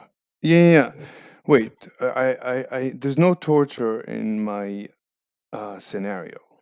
It's painless. So do you think humans should have a negative right of not to be killed? No. Right. Okay. So, I don't think here the argument that should be presented is for veganism or not. I think, I should teach you to value human rights first, because I think you're lacking that concept, right? So you wouldn't have a problem killing a human? Correct. Right. So do you do that? That's irrelevant. That's Well, I want to see if you're gonna put your money where your mouth is. Are you doing that? You can ask. You can ask, would I give my life to be killed as food? I'm not asking that. I asked you whether or not you are killing humans. Well, I mean, are you asking if I'm personally killing humans? Correct. That's ad hominem. Why? You're- Ad hominem is ad hominem is if I say your opinion doesn't matter because you have a mustache. You've said I you have no issues with killing humans, right? You have no issues with killing humans. So I'm asking you, are you consistent with that? Are you doing that? You can view me as a lawyer representing an opinion, so it doesn't matter. I myself I'm not inserted into the discussion. I'm just representing an opinion. Which opinion are you representing if not yours? My client. I have a client. He paid me to represent his opinion. Yeah, but I want to know your opinion. But I'm just a lawyer. I think I'm debating you. Yeah, but I want to debate you. Look, it honestly, it's ad hominem, and it's. No, ad hominem is an insult. I'm not insulting you. I'm asking you a No, it's question. not an ad hominem attack. It's ad hominem. You're inserting the debater into the debate. You're violating the ad hominem rule. Okay, I mean, What's that rule? I mean, of what's course. that? I mean, Okay, what's that rule? Because I'll I answer, never okay. heard about that. Okay, I'll answer the question. Of course, I don't. I'm a very caring, loving person. Obviously, I don't hurt anyone. Well, I don't think you are. You just said you have no issues with killing Well, humans. I answered. Okay, you don't. Okay, I answered your question. Let's not turn this into an ad hominem attack. That's already an ad hominem attack. Let's leave. I agree. Leave me alone from this discussion. I want to be. I mean, you want me to leave you from the consequences from your assertions. If you meet somebody on the street and they said, I don't mind killing humans, right? Mm-hmm. Would you object to that? I certainly would. Okay. Look, me, I don't care. I already gave you the answer. The answer is not going to change. So. Yeah. So do you concede the proposition? No. Do you concede them? What do you mean? I answered all your questions. It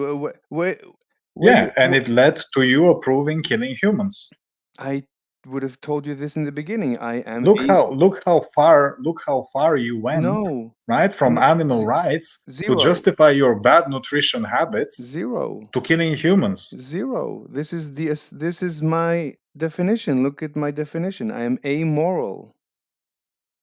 Yeah, but I'm not asking you a moral question. I'm asking whether or not you approve. You certainly have opinions, right? Not moral. I don't have moral. Yeah, I'm not using the moral language. So, in what term do you mean? Do I approve of? I approve of killing and eating chickens and humans alike. I don't distinguish from a moral perspective because I don't have morality. I am amoral. That's the first line of my introduction. So I didn't. Right. So you don't have morals, right? Minute, and you want to have a moral discussion with me. Wait a minute. So how is that possible? Wait a minute. You said, look at how far you went. And I said, I went 0 far. Do you concede that? No. Wait, what? Wait, didn't you see the introduction that I am amoral? Didn't we clarify that? Yeah, but I don't use a moral language. I'm asking your approval, your opinion. Not from a moral perspective? So what? No. So what perspective? So what do you mean by approval? Your opinion on it. Do you have opinions on certain matters? It sounds like you do. Not moral. I don't have moral opinions. Yeah, not moral. Just an opinion. Because right now, see, like what's happening, right? You're amoral. I'm asking you, do you have any issue with killing a human? It doesn't have to be moral, and you are telling me no, that's perfectly okay. It's not just killing. I mean, if you would ask me if I'm willing to be killed for lunch, the answer is just as much yes. You're willing to be killed for lunch. Yes. Mm-hmm. Wow. I'm actually baffled. I haven't met anybody like you. I'm going to be honest. All right. So let's go back to our discussion. Mm-hmm. So we have two universes, one in which we have more living beings, happy as can be, by analogy, as you call it. So they're happy as can be. Mm-hmm. It would appear, it would seem that you should propose to have as many creatures as possible, because as long as they're all having a great day, as far as we can tell, we should have the more the merrier. You say, okay, but that's going to be offset by murdering them. And I agree, but we're going to make it quick and painless. And we measure it and we see they're completely, it's while they're asleep. So there's zero suffering, absolutely zero suffering. It's instant death. It's way faster than neurons. Yeah, but that doesn't make it good.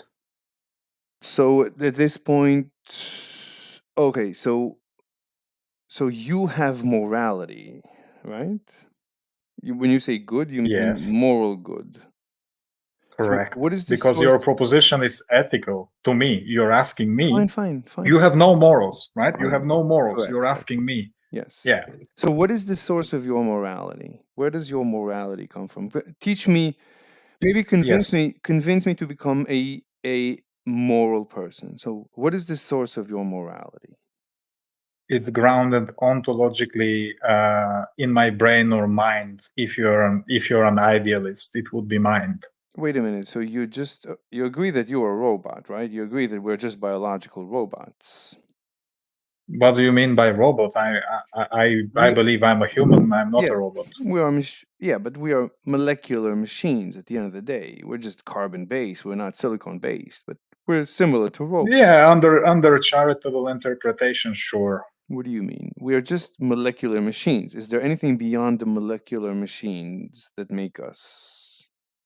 Our behavior is predetermined by the laws of nature. So we're just robots. No, it's not. What's the argument that everything is predetermined? I hold the view of existentialist free will. But let me answer your question. We are much more than a biological robot, because we have minds, right? And the mind is an emergent property of the brain. So it's not only the physical, it's the mental as well. But it's, at the end of the day, it's all molecular. It's just a machine. It's mental too. It's not only physical. You have two realms of existence, the physical and the mental. But at the end of the day, there's just molecules. When we look with a microscope, we just see molecules. We just see atoms. There's nothing else, right? We're scientists. Yeah, because we cannot reduce the mental to the physical. The mental is dependent on the physical. So for a mind to emerge, we need a brain or a similar structure aligned in a particular way, and then we expect the mental properties to arise. They are neurologically mapped to our neurons, right? But they're not reducible to them.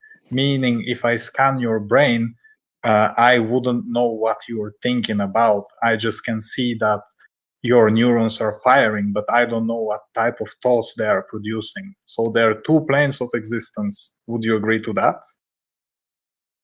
The mental and the physical. Wait a minute. Just answer with a yes or no. Is there? Okay. So all we have at the end is just molecules. Yes or no?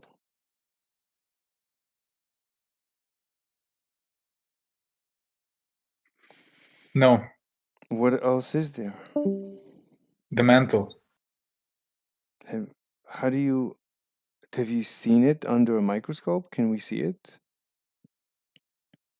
No, we cannot see it under a microscope. So how do you know it exists? I think, therefore I am. We have quacks too, sorry. Yeah, I'll just restate. So the question is how I know if the mental exists, and my argument is I think, therefore I am. So I'm very convinced that I have a mind. Right, but it's you said it's an emergent property of molecules. At the end, it's just molecules, right or wrong? Yes. Then And if those molecules are arranged into a particular way, mental properties will appear. yeah, but it's just just molecules interacting by the simple laws of nature. So it's predetermined. What's predetermined? I mean, if you just have molecules interacting by laws of nature, so the result is predetermined. I would say that that's a noble prediction. We expect to have a mind. So sure, okay. I mean, I can grant that, and I'm being really charitable right now. Wait a minute. Again, all we have is molecules. So we are in the physical. In the physical. Is there anything beyond physical?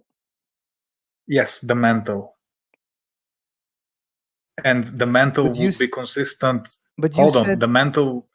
Yeah, I want to give you an example. No. But so you the said, mental. but you said, wait. But you said the mental is an emergent property of the molecules. Of the physical, correct? Yes. So I'm looking at the end. What is the source? What is the source? The source, you agree, is just the physical molecules. That's my position, yes. But then you have mental properties, but and that's those mental properties would be. But you said it's emergent. I don't care. I care for. Yeah, I mean it's beyond denial, and. All right, so we're just machines. We're just molecular machines. That's all we are. Agree or disagree? I wouldn't put it that simple, but let's say I agree. I want to see where you're trying to take me. Are you denying that the mind exists? No, but it's an emergent property of the molecular machinery. The brain. Yes, so we are just biological robots. And?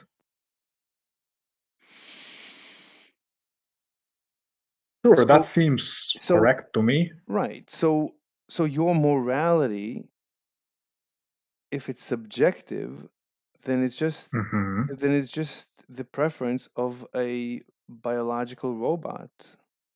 Correct.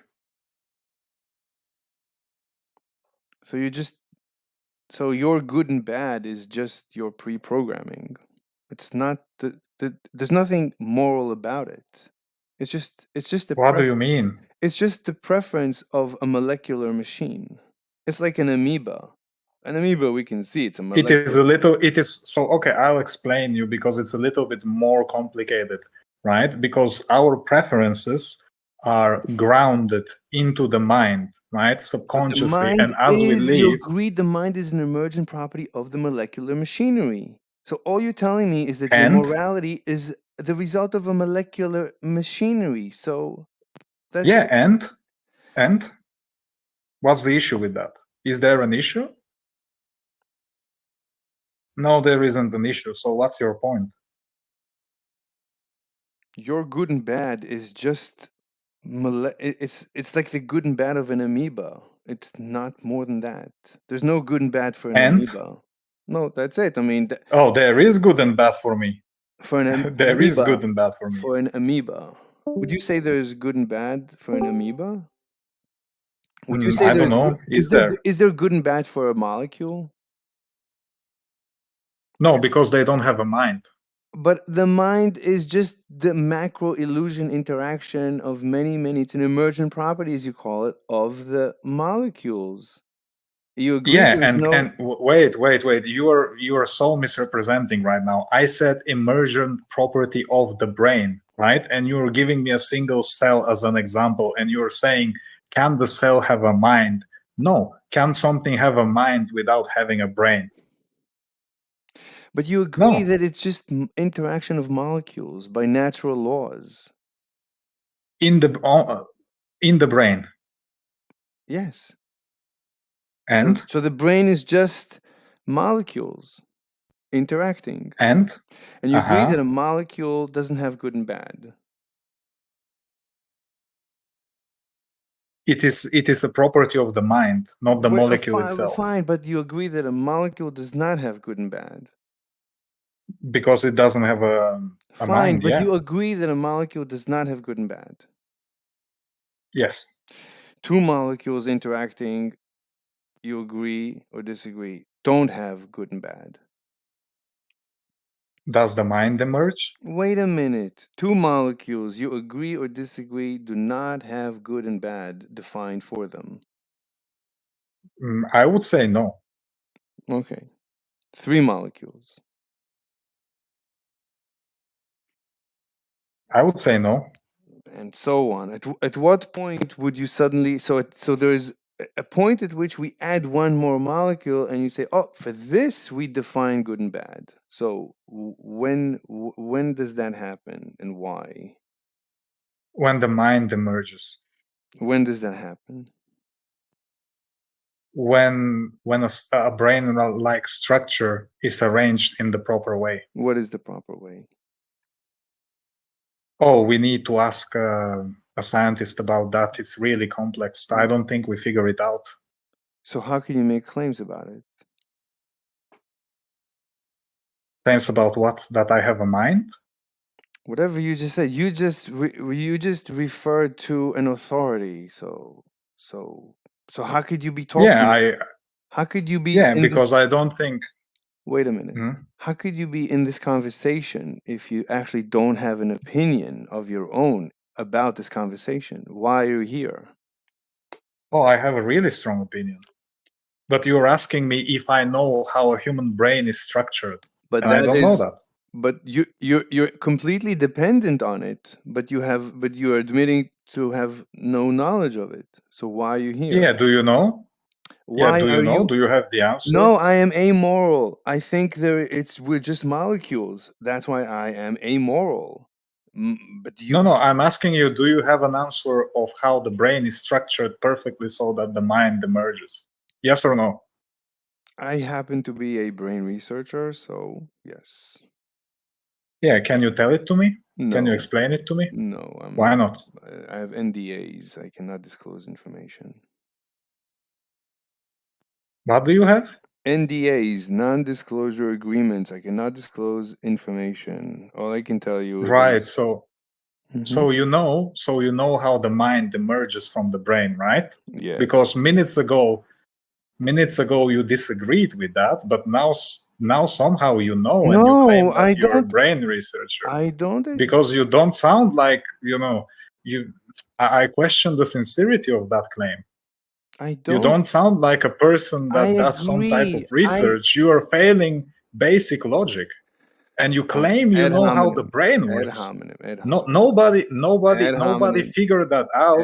Yeah, sure. And no, you're a liar. No, wait, what? Okay, that's an ad hominem attack. Stop.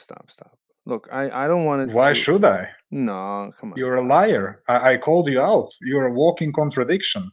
All right. Okay. I thought we were having a good discussion. It's a really good discussion until the point that you started lying to me, and I don't appreciate people being liars. So do you choose to be honest with me and tell me the truth, or do you prefer to be a lying piece of shit? Whoa, which one it is? What's going on? Why are you reducing the conversation to such a low place? Well, I mean, you've done nothing but reduce everything here, right? You did reduce minds to individual like atoms and ask questions like based off of that. So like he's just reducing it. He's just doing what you're doing. Yeah. So which one it is? What's the answer to the question? Is it which one? What's the answer to this question? Wait, you're saying that I reduced the conversation to the molecular level? So now he's calling me names, and that's the same. So he's also. I'm calling you a liar. I'm calling you a liar because you contradicted yourself, and you asked me how the brain emerges. I gave you a basic explanation, and you said you know more, but you wouldn't disclose that. You didn't even mention neurons and other neurobiological properties, right? And you're claiming you know everything about that. I just question the sincerity about that. I think you're lying at that point. Wait, why are you gonna be honest with me? If you wanna continue that conversation, just say that you lied, and I'll accept that. Wait a minute. So definition of lie is being wrong with intent. So I don't even know what you're referring to when you. No, that's not definition of lying. No, that's not how I used lie. I use it in a sense that you gave an information that is factually incorrect about yourself. Okay, that's ad hominem. Let's ignore who I am. I just gave. So do you know how the brain is perfectly structured, that the mind can emerge? It's ad hominem. It's not an ad hominem. No, let's ignore me. Let's ignore me. I am amoral. I don't even need. My position is my position is that we're just molecular constructs. We're just molecular. How do you know that? How do you know that? How do you know that? How do you know that? How do you know that? What's your proof? What's your proof that that's the state of reality? You could say that is the scientific assumption. That's just causality. I mean, assuming What? causality. Hold on. I want to know how you know that. No, I don't know. I don't know anything. Can you mention? Excuse me. Can you mention 3 theoretical virtues, please? Just name them. Wait. Okay. Okay. You're not letting me speak. I was in the middle. Are you lying to me right now? So you're claiming you're a neuroscientist, right? And I asked you to name 3 theoretical virtues. You failed to do that. I asked you about nutrition. You say you don't care about empirics, and you are claiming now that you work in a field that is based about empirics about the brain. So are you lying to me? All right. Okay. I mean, it's gonna be crickets at that point, because you said you don't use empirics, and you claim that you work as a neuroscientist that has a big secret that relies on empirics. So which one it is? I'm a brain theoretician. Right. By the way, giving us 3 virtues does not violate any non-disclosure agreement, so you don't have to worry about that. I don't know what you're referring to by the 3 virtues. Here we go. He's lying. It's yeah, you're a liar. You're a scientist and you don't know a basic theoretical virtue that you could even Google. Why you didn't Google? At least you would be consistent. I don't know. Sorry, man. I mean, I want to have an honest discussion, but you're just being a liar. No. This is good though now. Now this is interesting. Now this is interesting to me, right? The rest of it wasn't really interesting. Now it's interesting to me.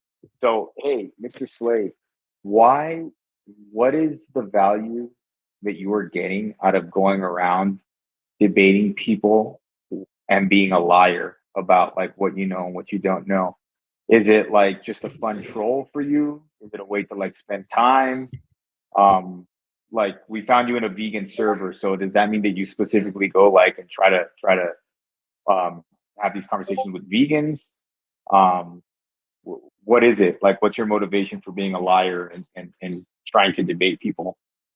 Good one. Wait, why do you call me a liar? Because you lied. You gave factually incorrect information about yourself, and you've been proven. But lie? That's not a lie. A lie, you need intent. No, you don't. You can just misrepresent descriptive reality, which you did. But you could just be mistaken. Maybe I'm just mistaken. A lie needs intent. You need to show. No. But this troll, like the troll that you're doing right now, isn't even like. It's not even that interesting because we already know that like that you have an out for everything, right? Like, so you know you posted like propositions that are kind of like funny, right? But I don't think you have arguments for any of those propositions, right? Like that list of propositions that you posted, you don't have an argument for any of those, right? This this actually right now we're streaming this on YouTube, and there's previous debates that I've done. You can go to my channel, watch all of them. Yes, I just wanna say that I'm looking at your propositions right now. You're claiming to be a scientist. You don't even have a good grammar. So you don't know how to spell and how to write correctly, but you are saying that you're a scientist that doesn't know any theoretical virtue. How you want me to believe that? You said you don't rely on empirics, but you're a scientist. You're a walking contradiction. So my question to you is, and I'm trying to be a really good guy to you, why are you doing this? Because I have 10 debates per day and I can catch liars very quickly. You think I'm a liar? What? I still don't understand. Lying about what? Lying about yourself.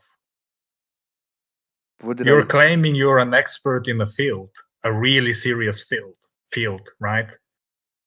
You're a neuroscientist that doesn't rely on empirics. Why is it right? important? Okay, I retract. If you want, I'll retract. It's not No, important. I want to tell me whether or not that's factually correct or incorrect about yourself. Why would I lie? I don't know. There's lots of reasons. There's lots of reasons people would lie.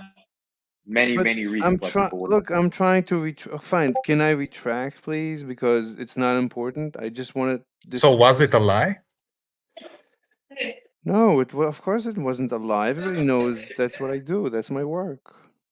What do you mean everybody knows? We're everybody. We don't know. I've been online at this point almost for half a year, over half a year. Bro, I've never like heard you or seen you before like anywhere. So how do I?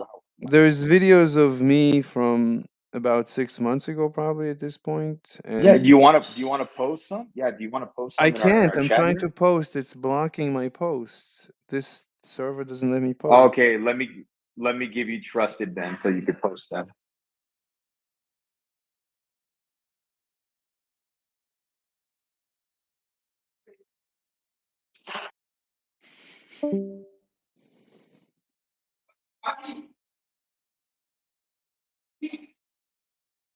Okay, there you have trusted. You can post your videos. Post your videos in the channel. Let me post my channel.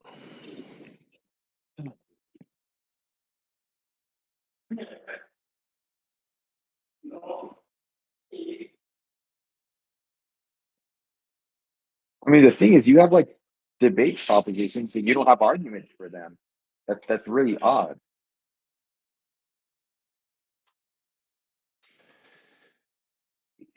Well, I mean, your avatar looks like a scientist. Like that's how I imagine a scientist to look like. Look, whatever. It's ad hominem. I'd rather refrain from ad hominem. I don't want to be included. Yeah, I mean, I rather refrain from liars. I just want to know why you lied. Well, if you don't have... What's the reason? If you don't have a reason for my lying, then you cannot claim that I'm a liar. You need intent. I can. You contradicted yourself. But no, you don't. That's not a lie. That's not lying.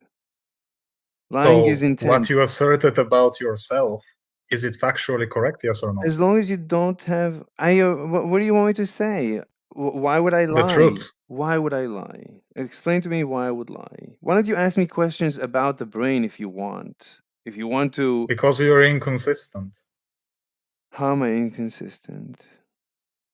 In the beginning of this conversation, you've asserted you don't know anything about empirics, anything about anything about science. I don't debate. Right? I don't debate empirics. That's what I meant. Right.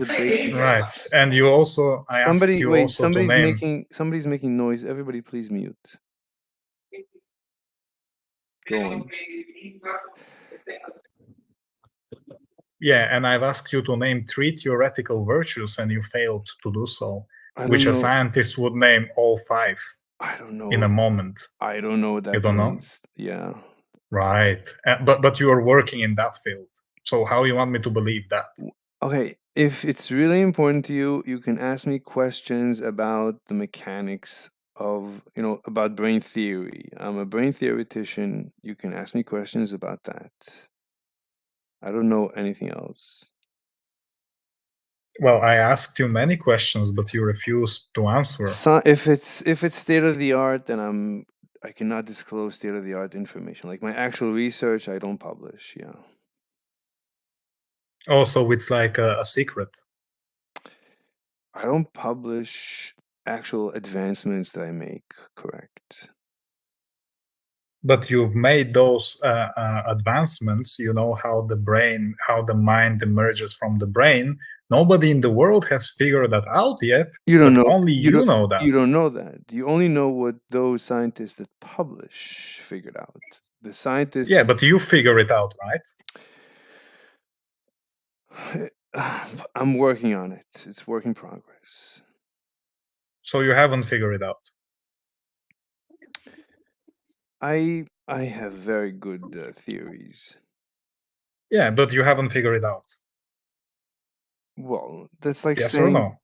well, in science, all we have at the end of the day is just theories. So you either have a theory. Yeah, but you don't know any theoretical virtues. So how can you have a theory? I don't know. Because the theory, by definition, is based on theoretical virtues. If it's not based on the theoretical virtues, it's just a story. I never right? If you're okay, let me Google what you're talking about, so at least I know. Yeah, Google theoretical virtues: plausibility, coherence, noble prediction.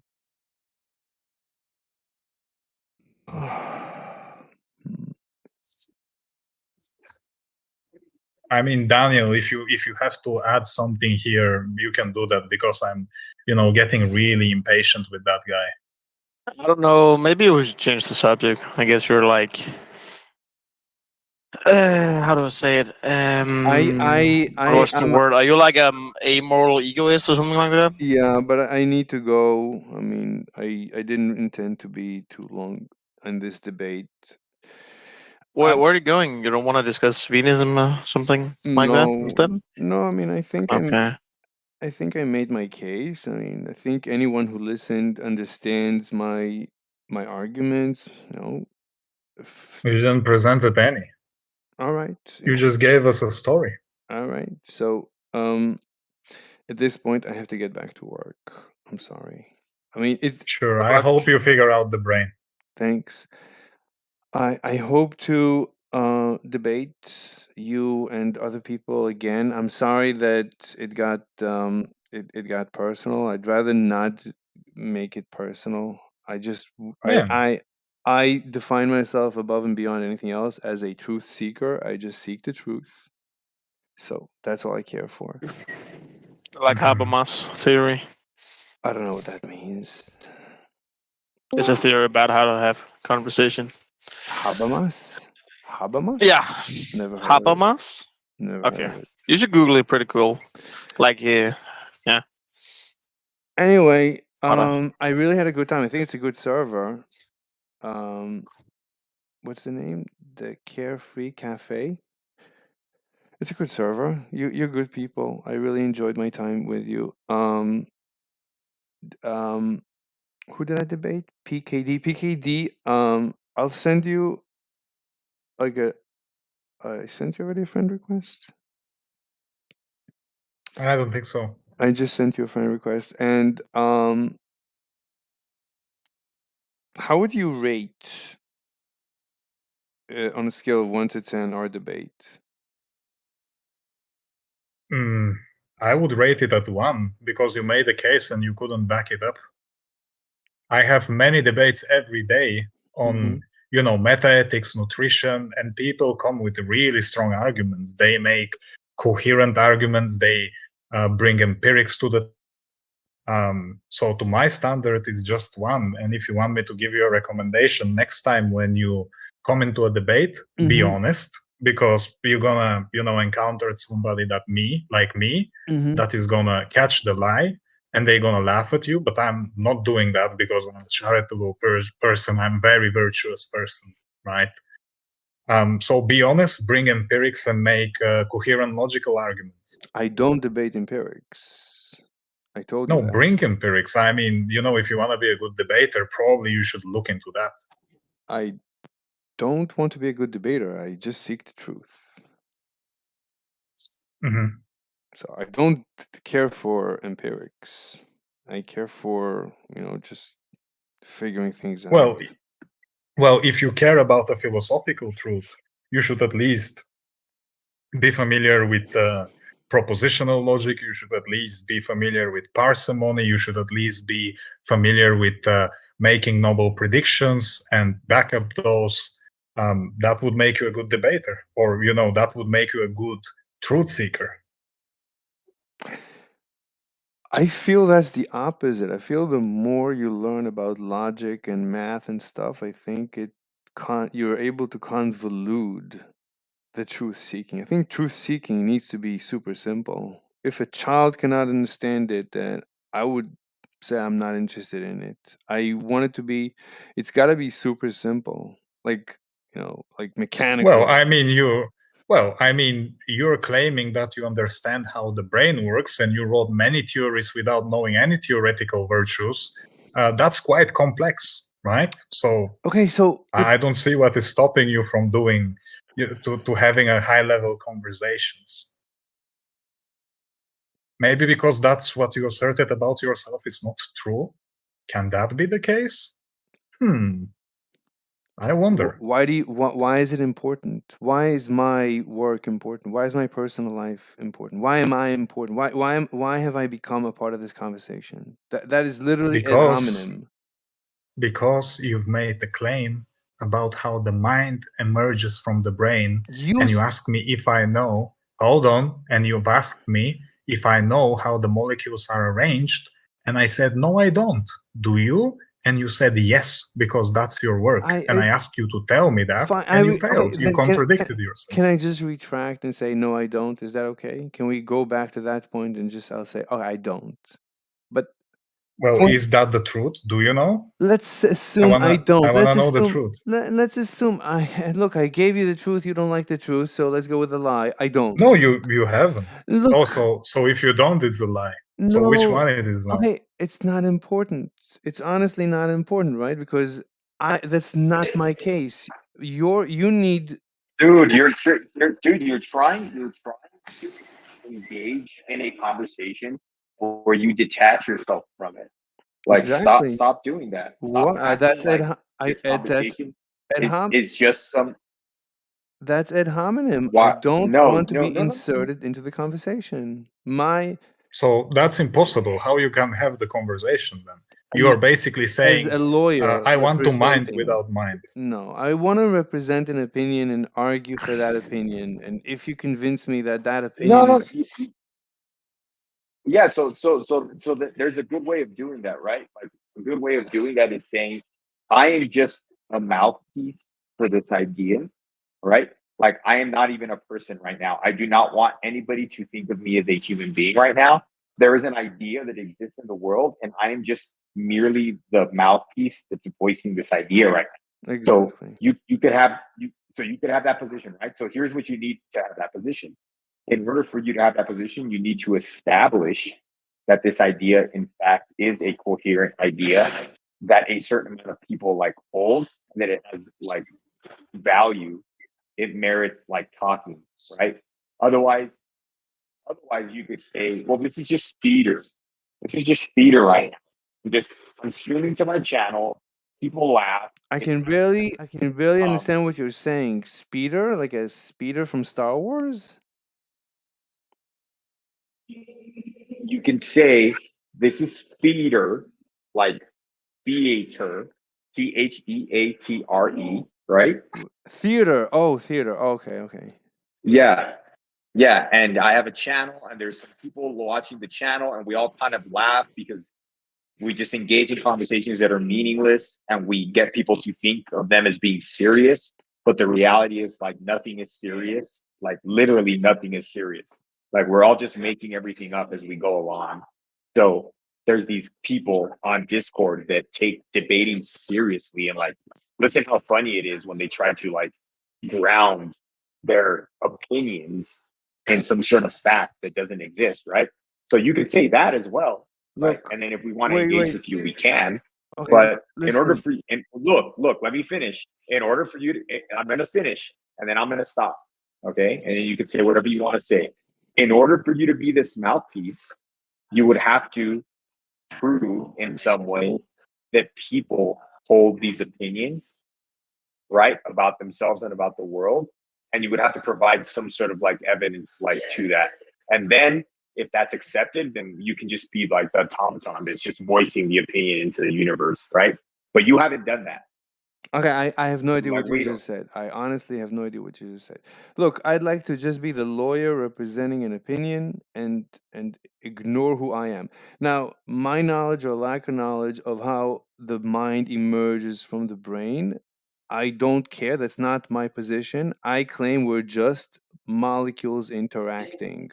That's why I And I don't know how am. you know that. And I don't No, know how you know that. fine. I don't We know how were you know that. we can discuss how I don't. I said I wanted to say. I don't know if I got it through. I don't know anything epistemologically. I don't know anything. But going with the But scientific, you're a scientist.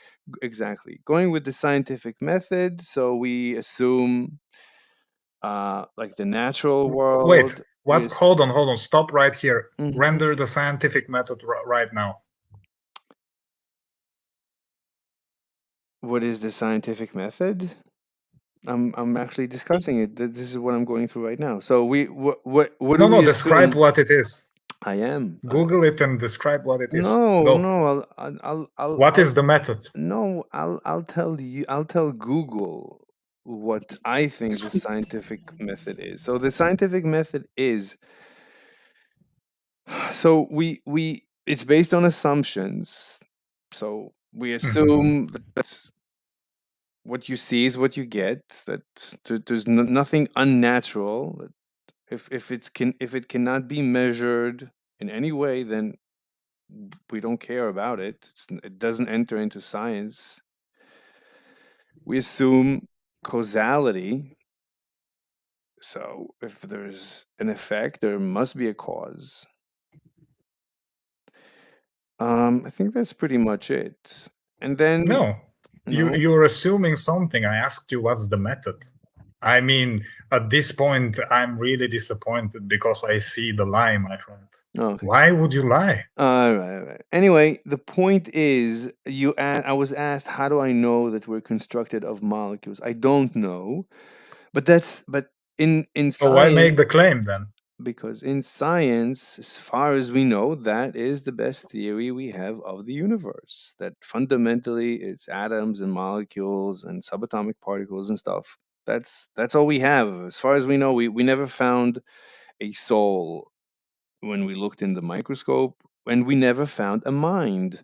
But fine, a mind is. So you don't have a mind? No, you're not sure whether or not you have a mind. No, I agreed. I agreed with you. A mind is an emergent property, but that's just what I call a macro illusion. Fundamentally, it's just the interaction of molecules. That's all. That's all. No, I'm you're saying. just appealing to you're just appealing to scientific dogma right now. You don't know that that's the truth. You're just appealing to some dogmatic like view that like science holds, that isn't proven like in any way, right?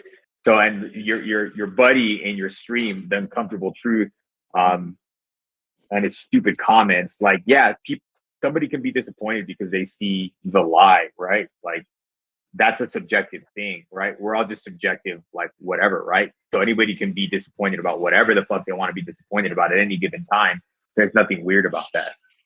Maybe that's the uncomfortable truth that you don't know. But we'll clown on you and your stream at the same time, right? That's perfectly legitimate. Look, I had a good time. I think it was very productive. Mostly, some of it was a little bit wasteful. I don't want to discuss myself. That's not why I'm here. Anyway, guys, I've been streaming for already almost 2.5 hours. I still didn't start my workday. I got to get started. I hope to see everyone here again. I'll debate anyone on many things. I debate. Like I have a list that I made. I don't know if. Will you debate me on the proposition that debates are useless? Well, sure. I feel debates. I see debates as a form of meditation, self-discovery. Yeah, Can I yeah, ask? sure. So Can you ask if you I'll make a smoke? proposition. Yeah, I'll make Yes, a I smoke. proposition that like streaming. I'll make a proposition that that debating and streaming it to YouTube is a stupid waste of time, even when you don't call it a debate. That's the proposition that I would like to debate you on. It's a pastime for me. I'm trying to find the No, balance. we'll debate that. No, we'll debate that seriously, like one day, right? We'll debate it. You don't have to do it right now, right? Okay. No, of course not right now, but in general, it's not one of my interests. I listed some of my interests. Yeah. Debating whether it's stupid to say that you're not debating when you are debating and streaming it to YouTube. That's not one of my interests. I have other interests. This is just fun. It's just like it's just a piss take. You understand, right? Like I'm just trolling you. It's just fun though. But I have other interests besides this. This isn't like a big deal for me, you know? I don't know what you're saying. You're saying you're trolling. I don't know what you're referring to, so I don't know. I'm streaming you streaming us to another channel and then like laughing at you guys. You're streaming my YouTube channel? I'm streaming you, streaming us with other people laughing at you. That's It's fine. it's just a hobby, bro. It's not like It's this form of meditation. It's not interesting. Like it's not like an interesting thing to me. It's just something that you do, you know, like I could have scratched my balls right now. Instead I decided to do this. Like it doesn't really mean anything. All right. Well, as they say, this certainly makes for good content. I mean, drama sells. That's who says. That's who says. Like who is who? He's referring to the spiritual. Are you gonna make a claim that that a who exists in the world? Oh my god. How do you know that? Oh my god. What the fuck is a who, bro? All right, guys. Okay. I'm gonna let you go, and I'm gonna go. I'm assuming it's a collection of molecules, right? Like Yes. just put together. Yes. And I'm Yeah, assuming. but only he knows. Well, why would you call it a who? Like, what in the world leads you to call it a who? As I said, it's When it just as PKD said, it's an emergent property, which I agree with. So that's fine. So there's the answer. Anyway, guys, I gotta go. I really enjoyed. Hopefully next time we can become less antagonistic and more friendly and cheerful. So When are you gonna come back? wait, what? When are you gonna be back? Probably tonight. Like I need to work, then eat, and then I'll be back. So right now for me it's like almost 2 p.m. I'm in New York City, so it's 2 p.m. So hopefully by 11 p.m. I'll be back. 11 p.m., 12 midnight, something, 1 a.m. So around close to midnight. Like from 11 p.m. I should try to come back. 1 hours. 1 more Wait, hours. just guys, hear that proposition. Global warming is nothing but a symptom of the woke mind virus. That's your proposition, correct? Yes, we can debate it. I'll gladly debate it. Virus? well, The I mean, woke, it the mind virus, a virus of the mind. What is that virus? Like, what's the name of the virus? We call it. I mean, Elon Musk invented this term. I need to modify it. I don't think it has to do anything with the woke. Yeah, but what do you mean? Well, Like, I want to know the meaning of how you use the words. What is a woke mind virus? Are you, excuse me, but are you like extreme, like, are you on the extreme right politically because you're using terms like woke, which are leftists use, and you're a carnivore and you are, saying that there is no financial crisis, and on your YouTube there is a video where you are, talking to the camera with a mask on your face? Like, are you some type of extremist? I'm actually woke myself. There's nothing in woke ideology I disagree with. Yeah, what's the ideology? He's a parody of something, Fat Kid. Fine. He's a parody of something. Can it be like on another level, like the guy just comes here to troll us, but there is some higher purpose in that, right? Yeah, no, he's just a parody of something that's supposed to be funny, right? But remember, like you can't be a real person when you do this, because if you're a real person, then the person gets attacked, right? Right, Mr. Slave? If you are an entity unto yourself, then you can be attacked and you can be questioned as to what your job is, what you do for a living, how you know what you know. But if you're just like a megaphone that's just like speaking ideas into the world and asking questions, then there's nothing personal to attack, right? I mean, these are all emergent properties, if that's what you're asking. No, it's not what he asked. Oh, so I'm sorry, I wasn't listening. Okay, so what was the question? Could you please repeat? But I really gotta go. So let's make this the last question. Then 11 p.m. No. You can go. We'll see if you come back.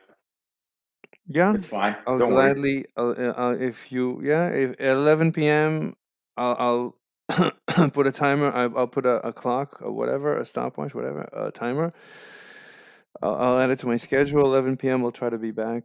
If anybody's here want to debate, that'd be terrific. I need content, so I'll be happy. How about we set you up with the extreme leftist? I would love to hear that. Sure. You can argue whether or not gender exists. No, I agree with the extreme left on that. But you don't know what they're saying, though. No, I'm very familiar. I watch Tim Pool all the time. I know what the left is saying. So what are they saying? It's, gender and sex, and there's a spectrum, and there's all these pronouns. Yeah, I actually identify. Yeah, but what are they saying? They're referring to that. But I what actually are they saying? identify. I don't know if I still identify. I think I changed it, but at one point I was identifying as trans. If that's Right, but do you figure out your gender now? Or you didn't figure it out yet? Because I'm pretty convinced what my gender is. If it makes you happy, then as a sex slave, I am a sex slave. So as a sex slave, I'm into forced homosexuality. If that says anything to you, A forced homosexuality. yes. I mean, like role play. Somebody's forcing you, but you act like you don't want to. But in reality, you want to. Is that it? Not exactly. It's I really don't want. In BDSM, the idea is what you really hate. That's how you get punished. You enjoy the pain. You really enjoy, but it has to be real pain. I know. So if I you just really, don't get forced homosexuality. so Yeah. if you really don't want to have a homosexual relationship, but your owner, she forces you to have a homosexual sex, then that turns you on. Just being forced to do what you don't want to do. It's like eating. Is that what we call a degenerate? So you're a degenerate. Is that correct? I don't know what that means. That means you like being forced into things that you don't like. That's BDSM, I think, if that's what you mean. Because you said you enjoy, right? Hey, I enjoy you enjoy pain. being forced. You enjoy pain. I can tell. I can tell that. You've been spanked this debate, and it seems like you enjoy it a lot. No. I enjoy pain from my owner. I have an owner, one of the most, if not the most beautiful woman I've ever met in my life. So she's my owner. So pain from her is delectable, but not. So you're not an egoist then? Why not? That's a contradiction, because I am an ethical egoist, right? And an ethical egoist, it's a contradiction, the idea that you want to have an owner You've said earlier in that debate that you're not putting anybody over you, and now you're telling me you have an owner. That is a logical contradiction. It's impossible. You lied. It's a role play, obviously. Obviously, we're role playing. Right. Yeah. So Anyway, do you That's have an different. owner? So do you have an owner? in role play, yeah, I have an owner. Do you? Yeah, I'm asking you outside of the role play. Do you have an No. owner? No, I don't. Right. So let me ask you this, because you're claiming you're subscribing to some form of egoism that I subscribe, right? Mm-hmm. So would you accept if your owner came to you and she said, you are nothing, you're a piece of shit. I don't care whether or not you live or die, but you're gonna serve me. Would you accept that? Is that turning you on? If Yes she or no? says, wait, let me understand the question. You're asking me if she, I mean, that is our relationship. She views me as completely insignificant, and I view her as a goddess. Right, and this is a contradiction in egoism. So you lied about that one too. I stripped the label of egoist from you because I am one. You're ashamed, right? You're ashamed. You do not deserve the egoist. Nobody should call you an egoist. You're a degenerate. I don't know what that means. It means you like being humiliated and owned, which you affirmed. It's a contradiction. I'm like, how Kung Fu Panda said, I'm just me. For the good, for good and bad, that's all I got. I got nothing else. I just seek the truth. If I am what I am, I just want to know myself, as they said in the Matrix, know thyself. That's all I want. I'm on a path of self-discovery. Wherever it leads, I don't care. I just want to know who I am. Oh, you don't know who you are. Yeah, that's the conclusion that you you came to after everything I just said. Yeah. Oh, Jesus. Why doesn't Jesus help me a little bit? Man, Because he fake doesn't laugh. You exist. think it's fake laugh? Oh my God. Why does the truth fairy help you? Wait, why doesn't the truth help me? The truth fairy. The tooth fairy? Yeah. All right, I Like, don't know. Okay, Jesus. guys, let's Okay. we need to cut it short. It's already. I was just joking. Yeah. Oh, okay. You gotta go. That's fine. You go. Right. Go work. Hopefully I'll see you tonight. Thank you so much, guys. Have a great day. Bye-bye. Have a great day. Bye. Bye.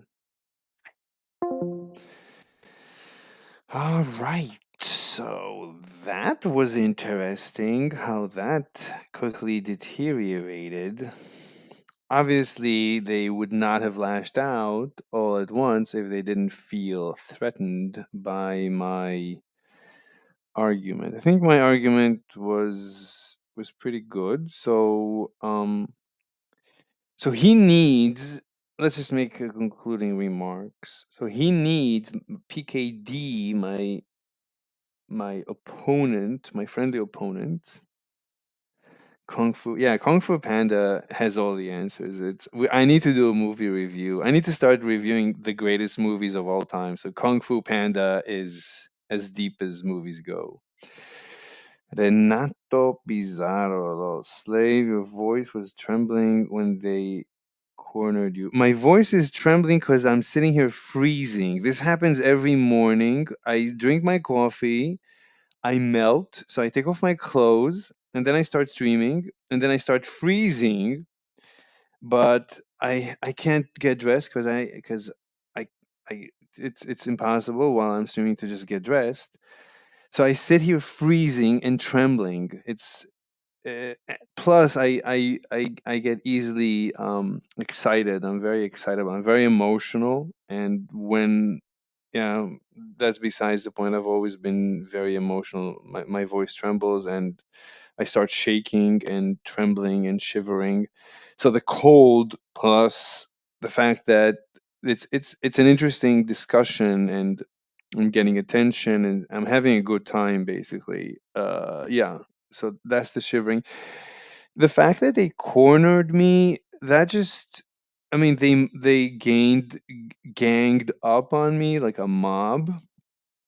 That just is an indication of their realizing that they're in trouble. They need to fight because they're under attack. They feel that they're under attack. That's why they attacked. So they're defensive because they feel that they're under attack. They feel that they're under attack because they realize my argument cornered them. That I was nailing them, and there was no way out but concede. And they don't want to concede because they're vegans. Obviously, it's difficult for a person to realize in real time that he's living in a lie. It's difficult. So a person would rather attack the messenger, shoot the messenger, kill the messenger, rather than realize the message. The message is sometimes difficult. So, and I guess it doesn't happen to them too often that someone like me shows up and mops the floor with them. I don't want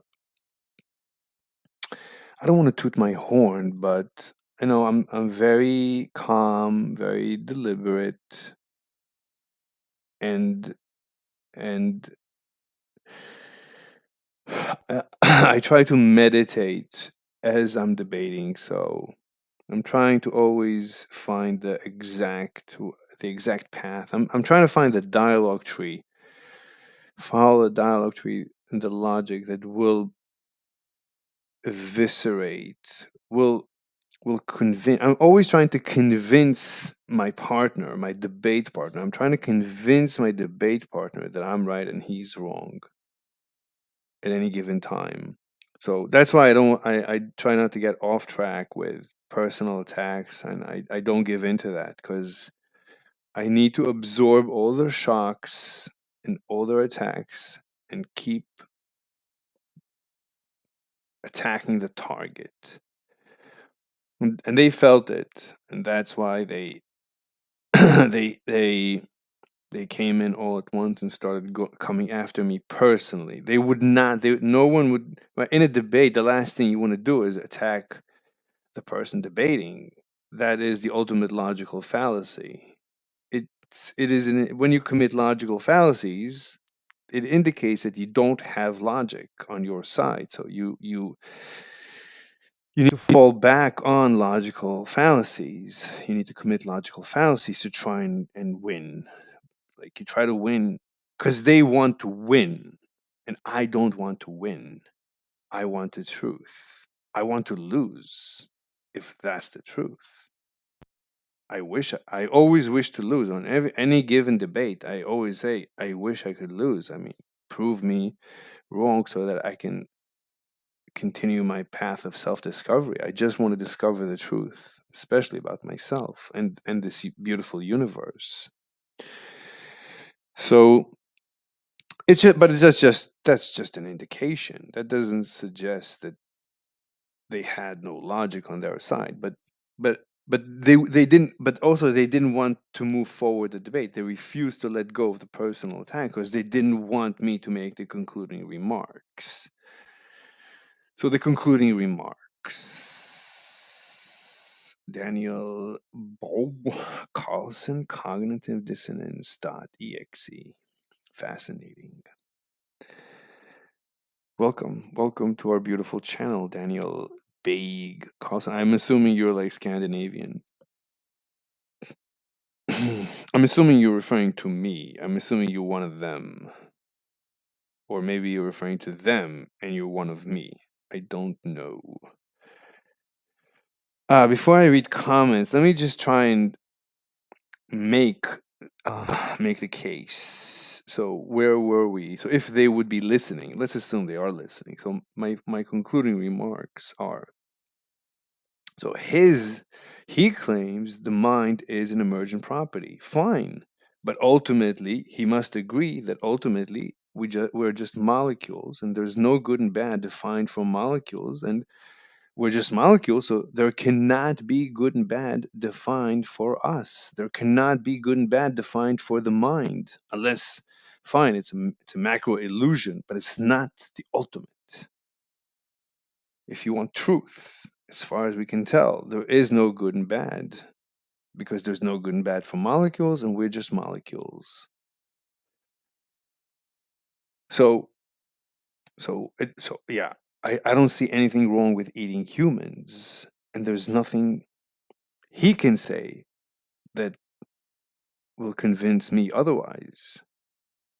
He has to concede that there's nothing wrong with eating humans. So that's it. There's nothing wrong with eating humans. There's nothing wrong with eating chickens. There's nothing wrong with murder. On the other hand, we prove that we can make the universe a happier place if the universe is carnivore. Just by being carnivore, Robinson Crusoe in our discussion, in our hypothetical, Robinson Crusoe had more chickens alive. He kept more chickens alive. He created more life in this universe. This universe experienced more happiness than in the alternative vegan universe, in which he was busy collecting coconuts. So either he takes care of chickens or collects coconuts. Can't do both. There has to be a trade-off, an alternative. The alternate price, I think they call it in economics. So the carnivore universe, therefore, is happier. And that's our proof. And that was my resolution. A carnivore universe is a vegan universe is suboptimal. In a vegan universe, you have less life forms compared to a carnivore universe.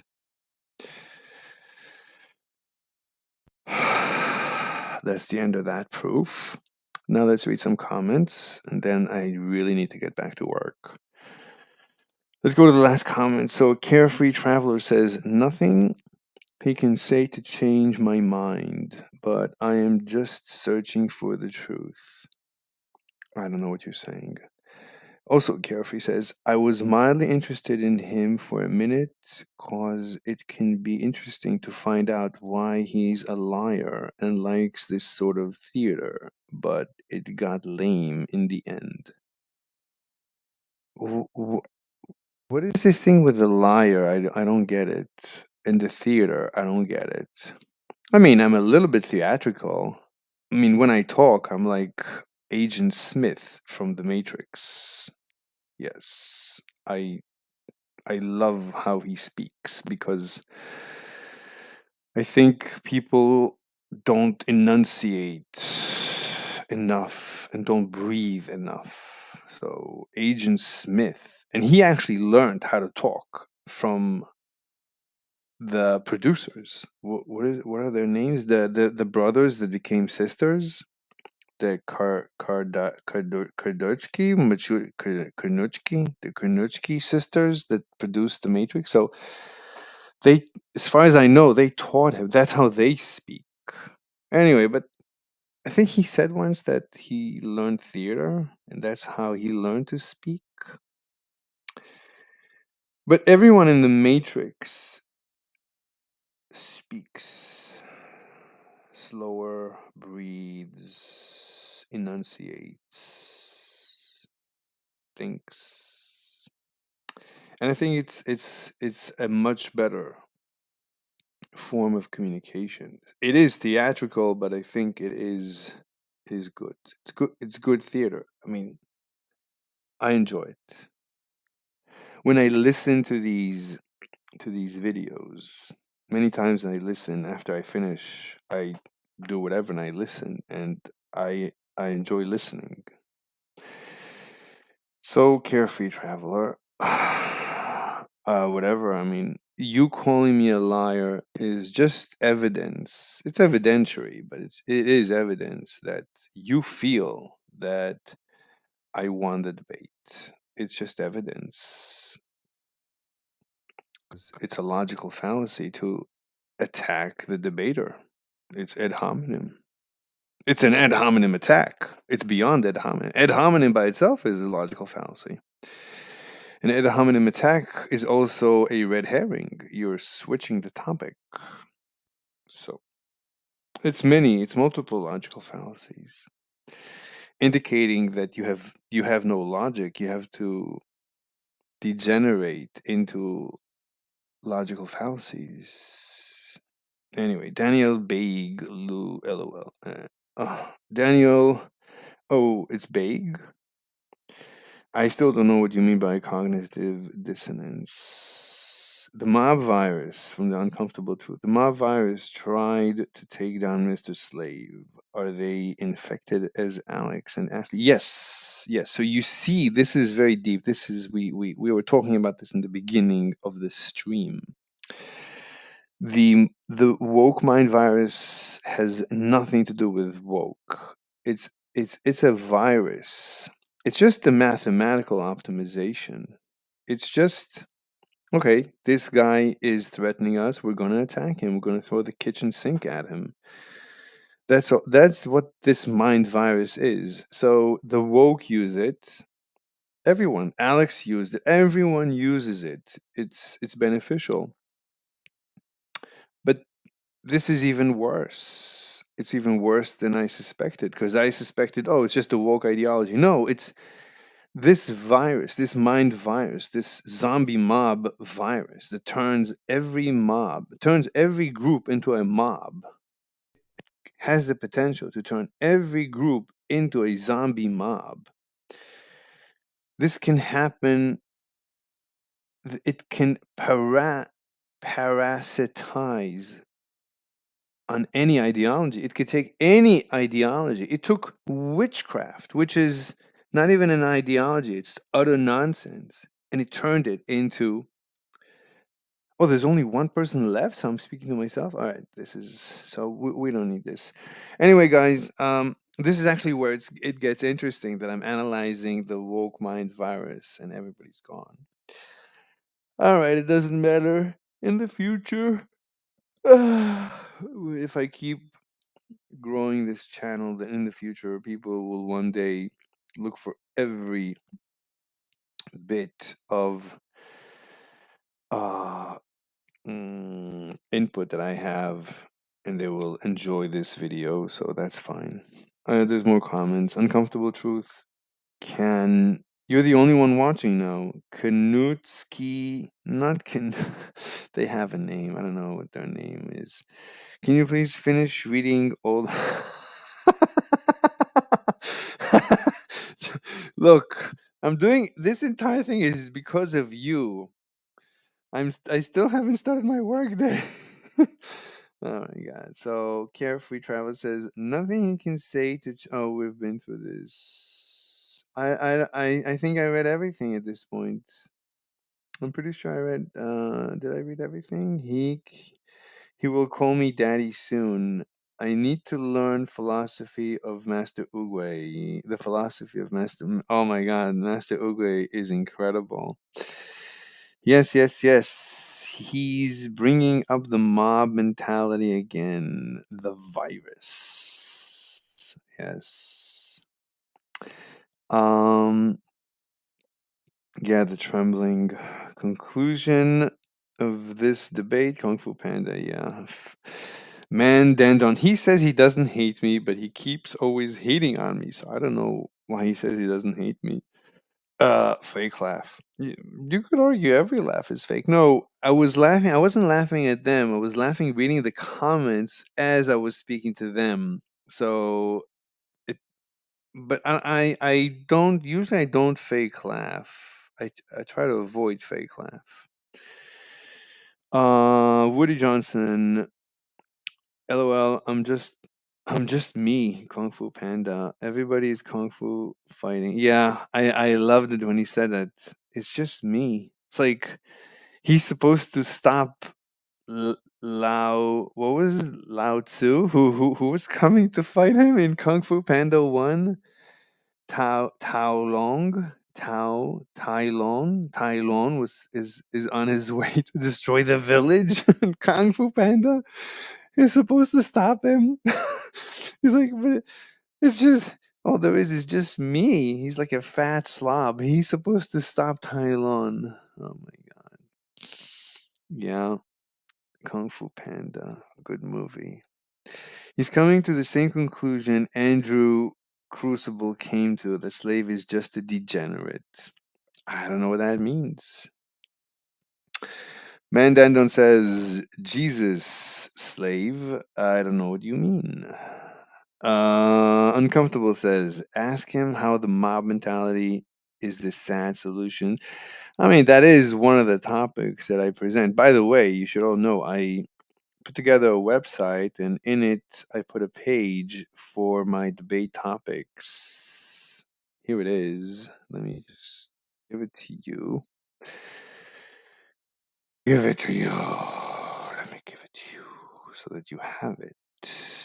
Can I post? Can I post a link? Yeah. Here you go. That's the debate page. There's 2 other pages there. And then you can see all the topics that I cover. It's like 6 of them. You know what? Let me copy the topics themselves. Why not?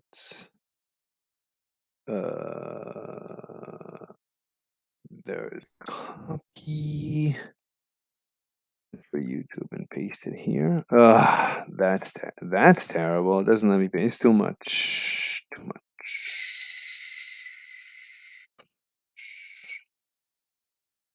Okay, 1.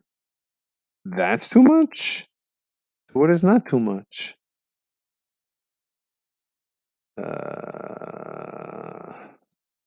That? That's the other half. That's the list of topics that I cover. All right. So, ask slave about the Fermi paradox. Says uncomfortable. So, yeah, he's a die-hard right-winger. Look at the groups. He's sub 2. LOL. He's sub to Republicans channel. I guess I am more right than left. Yeah, I'm like a capitalist. I'm a free market. I'm Ayn Rand. I'm an objectivist. That's my foundation. Originally, I'm right winger, but I agree with the left on many, many, many points. I'm more far left than the far left on many points. So I don't know what to tell you. Yeah, but I find the left to be excruciatingly boring. The right, at least, is a little bit funny. Yeah. Talk about the witch hunt. Talk about the mob boss slave. Yeah, I noticed that every mob has a boss. Mobs don't. It's even the Salem witch trials. People don't know this. There was a book written lately about the Salem witch trials in which the guy did the research and he said, no, this was not organic. This was conducted on purpose by the sheriff and the prosecutor. And they just. The reason they targeted specific people. They targeted people whose land they wanted to take, and they took the land, and they never gave it back. They never gave back the land of the people they murdered, executed, just in order to take their land. The whole thing started when they wanted to buy some guy's land. He wouldn't sell it. That's when they started the witch hunt against him, got him executed, took his land, and then they went on. It was basically It was a war between 2 tribes within the town, and one tribe just executed one by one, picked apart the other tribe. That's all it was. It was not organic. And that's why I suspect that there are no organic. It's like the Holocaust. The Holocaust was not organic. The Holocaust doesn't happen every day. It happened, people say it would have happened if not even with or without Hitler. No. The Holocaust was Hitler's doing. Hitler was Hitler was an extreme anti-Semite, not because he was an anti-Semite, not because he hated Jews, that wasn't organic. This like Alex doesn't really hate me. Alex just receives benefit from pretending to hate me. It's all pretend. It's all a game. So Hitler too, he didn't have anything against the Jews, but he discovered that he can rally an entire nation around this monster that he concocted, the Jews. That was fake, but he was able to turn the German nation against the Jews. He was able to create a mob. He was able to create a nation of zombies. And you could say the same for Stalin. Stalin created a nation of zombies. Mao Zedong created a nation of zombies, and Che Guevara. These guys, but it's always one guy who's able to subvert, and this virus is just people natural instinct to become tribes that these demagogues employ and exploit. It's all about demagogues, fake gods, half gods. But mathematically, it's an optimization to follow this mob. You saw it in yesterday's debate. The judge cannot go against this mob because if he goes again, he didn't know it was being conducted by one guy. Even if he did, even if he sat and thought it through, no, if you fight it, they'll execute you. If you go with it, your life is perfect, even better than before. So why fight the mob? So mathematically, it's always optimal to join the mob. But if you always, if mathematically it's optimal to join the mob, that's why it grows. That's why it grows exponentially. That's why it's so dangerous. And that's why mathematically we're doomed. There's no escape. At the end, we will fall. This virus will destroy us. It's just a matter of time. Time is on the virus side. So we're just here on borrowed time, as Morpheus basically said. Time is always against us. All right, Coffee Travel. Let's see if he does come back. Why would I not come back? I literally make content from debates. It is my only pleasure. It is the only guilty pleasure, basically, that I have in life. Everything, I mean, it's that, or go to the gym, or work, or eat. That's it. So I'm either productive or I'm creating this content, debating. And I've become fairly good. Like I started pretty good, but I'm just not I'm honing my skills. So why would I not come back? What do you mean, let's see if he does come back? I don't understand. I mean, you think they chased me out? That's the impression you got? If that is truly the impression you got, then that is very interesting. Why would you get that impression? I mean, I found absolute delight in this interaction. Javier, they understand slave well, lol. They do? They think I don't think they think I'm a liar. I think they didn't want to go back to the actual discussion because they knew they were checkmated. So instead of admitting to being checkmated, they decided to attack the player. Just before he checkmate, you pull out a gun and kill your opponent in the chess game. That's basically what they did. And then they declared victory. Yeah. Woody Johnson says, over for hobby sell. I don't know what you mean, because one of the guys says he's a hobby. That's what he does. Ball scratching pill. Yeah, the other guy said he's ball scratching. One day you will come to see this. That what? Hey, cult leader, you don't understand Mr. Slave is a legend. If he will come, I mean, thank you again and again for the compliment. I'm humbled, obviously. No, I don't want to. I don't want to be a legend because I fear there is a problem in becoming a legend. You lose objectivity, and that's your downfall. So you need to be careful. When you become famous, that fame is a factor in your thinking, and it's like a virus. It might take over your thinking. You see famous people, they're not free to speak. Like Elon Musk is an exception. Most famous people toe the line. Like most unfamous people are free to speak.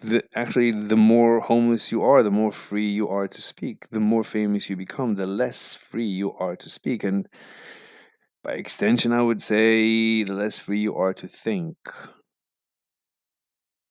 Right? Because in order to think, you need to talk. It's difficult to think on your own. You need to talk. So, famous people, who are they going to talk to that's not going to disclose, hey, he's actually a Trump supporter and commit professional suicide. So I fear, well, at least I'm aware of the dangers in becoming famous. So that's a problem. So that's that. I'm really disappointed because I see the lie. LOL. Yeah, the uncomfortable truth. I guess you are one of the only ones that realizes, I guess, who I am, and at least I have you, so that's good. Maybe one day there will be more. My brain is imploding. Yeah. He's saying Mr. Slave is a clown and does not qualify as a serious debater, so please join our clown town.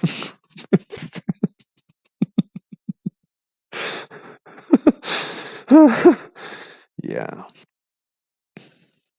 Yeah.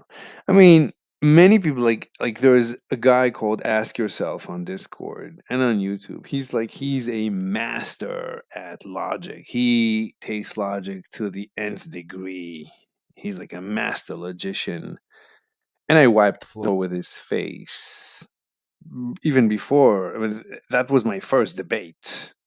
I wiped the floor with his face and with Dr. Avi, like the two greatest vegan debaters in the world, probably. I wiped the floor with both of them in my first interaction with them. This was never recorded, unfortunately. Or maybe it was. I don't have access to the recording. So, but since then, Ask Yourself has been attacking me nonstop. Jesus. I mean, I should have pages of his attacks against me. Endless personal attacks. And this is one of the greatest logicians, one of the biggest Discord servers on Discord. He teaches vegan gains. He teaches Alex how to debate. So this guy teaches how to debate. And I thoroughly eviscerated him, utterly and completely. Like a walk in the park. It wasn't even a challenge. On my first day debating, like a couple of months ago. And since then he has been nonstop attacking. And I keep inviting him, hey, debate me. And he keeps refusing. He runs away. He always says everybody's running away from debating him. But he keeps running away from debating me. I literally have no one that I run away from, except for Vegan Gains. I'm not running away from him, but I am afraid of debating him because he writes letters. So I just don't want anyone to write letters about me. I mean, he is threatening in real life. he has a mob. If they start writing letters, if they dox me and start writing letters, then I'm not. That's not what I signed up for, and that's exactly how Vegan Gains operates. So, nevertheless, I do keep inviting Vegan Gains for a debate, but I set limits on the rules. I told him no shaming. Basically, you cannot shame me. No logical fallacies. So he banned me. Anyway, I have a separate video about that. You can watch it. But when they attack you, going back to this comment, when they attack you, it's like you're over the target. Like how does a bomber know that it's over the target? Well, the maximum firing. As soon as the firing goes to maximum, you're over the target, because the target is the most protected. Obviously, they're not going to protect an empty field. They're protecting the target. So when you're over the target, you're getting maximum fired at. So when you right towards the end of the debate, when I was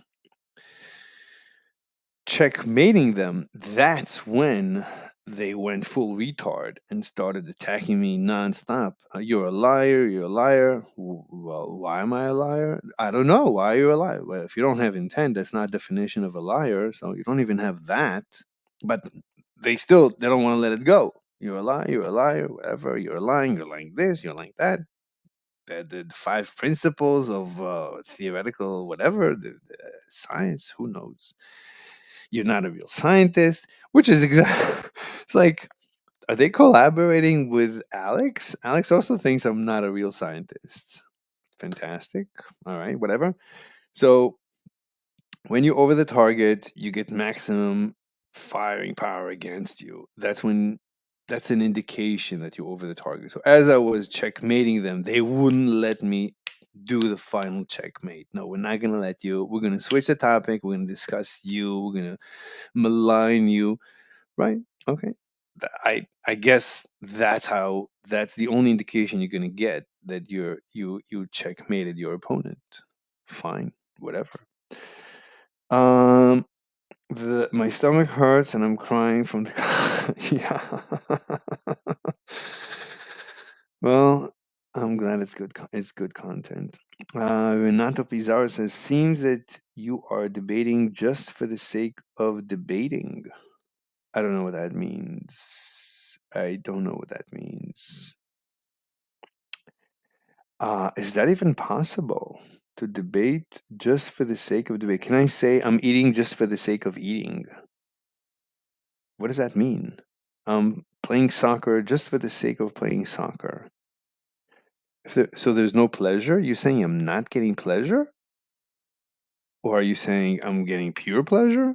Well, I'm not getting pure pleasure, but it's supposed to be my downtime. In my downtime, I'm supposed to be debating and making content. That's it. And having a good time in the process. That's it. So that's one of the reasons why I don't lash back.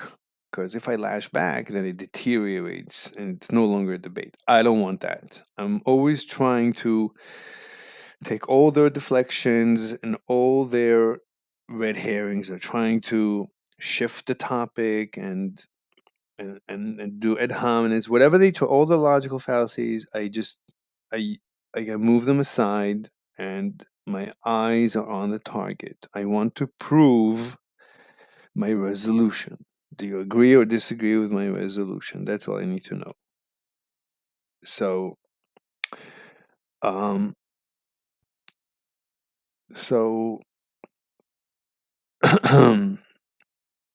so for me, I mean, I need to be relaxed because I'm doing this just for fun. So I don't want to get my heart rate up. I don't want to have to think about this after I'm done. I don't want to sit and think, are they going to write letters about me? Are they, or I should have told them this. I should have told. No, I don't want any of that. I want to let them speak. listen, find that fault in something they said. Like he said at one point about vegan gains, or maybe the meat, he doesn't approve of where the meat came from, and then I caught him and I didn't let go. So you gotta be relaxed. You gotta let your opponent make mistakes and be apprehensive. Like you gotta you have to be on your toes to and always ambush your opponent and wait for him to make a mistake. And when he makes a mistake, find it and exploit it. And then ask him, do you want to retract it? Usually they don't want to retract because retracting means you made a mistake and no one wants to admit they made a mistake. So, but you want to ask just to make sure, make them repeat it, nail it down so they can now they cannot let go of it. No, right? And you're not letting go of it. They're not letting go of it. So it's a tug of war, and you can use that to prove a point. But you have to be very relaxed and you have to be listening to your opponent. It's very important to listen to your opponent. Listen. Take what they say and use that against them. Because if you bring up a point, they can always fight it. But if they bring up a point, they can't fight it. They can only retract or maybe redefine, play with a definition. But hopefully you'll be able to use it enough to push back against them. And if you do it again, again, that's it. At one point, they just, it's the evidence is overwhelming that they're wrong and you're right, and you're done. Or maybe you're wrong, which is also fine. I don't come here to win. I don't care about winning. I found a good argument to mathematically prove that a carnivore universe is happier than a vegan universe. I think it's a good argument. I think they don't have anything against it, and that's where we are. About now, vegans always bothered me because, like, I knew that they were wrong. I knew I can prove that they're wrong, but I didn't know how to go about proving they're wrong. And then I spent some time listening to Destiny debating vegan gains. And at one point,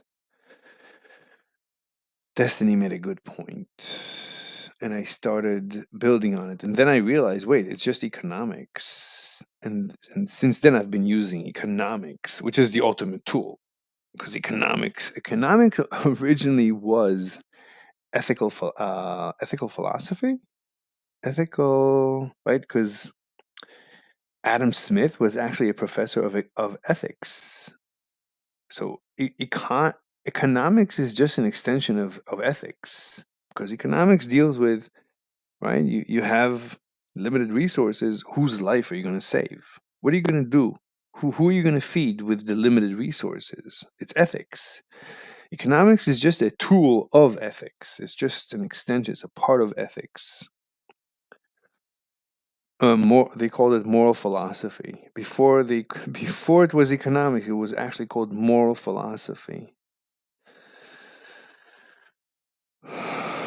So then I realized, wait, I can use economics. Wait, I'm the best there is. I mean, I know economics backwards and forwards, the fundamentals, the foundations of economics. I'm amazing in the foundations. I have the foundations down. The actual theory, the actual mathematics, the actual logic that creates the science of economics, the philosophy of the science of economics. That's my expertise. So then I said, wait, I could use that. If that's what it's about, maybe I can use that to analyze where vegans are wrong. And since then, I've been working slowly. I built this scenario of the Robinson Crusoe, and it's pretty good at this point. But it's just the second time I bring it up, but it's doing a good job.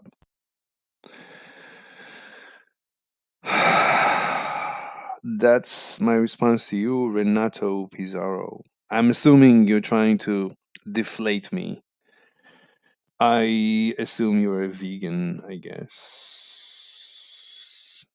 So that's understandable that you would attack me like that. The uncomfortable truth. Gosh, this is why I love Mr. Slave Streams. Everybody always bashing him, lol. Yeah. Incredible. It's like I'm just a poop eater. I just eat poop, but I eviscerate everyone. I mop the floor with everyone's faces. Unless they're a beautiful woman, then I eat their poop. But usually, yeah. And once I start mopping the floor with their faces, yeah, they start bashing. That's all they got, because they know that as long as I'm free to speak, then their faces are free to mop my floor. So the only way they can stop me from mopping the floor with their face is by not letting me speak. And the only way they're not going to let me speak is by bashing me. That's what I meant when I told Andrew, no shaming. Just stop the shaming because you're wasting my time and I need to mop the floor with your face. And he knew it. So he didn't let me. And that's how it goes. Let me take a sip of water. I don't know. I mean, this is going too far. 3 hours and 20 minutes.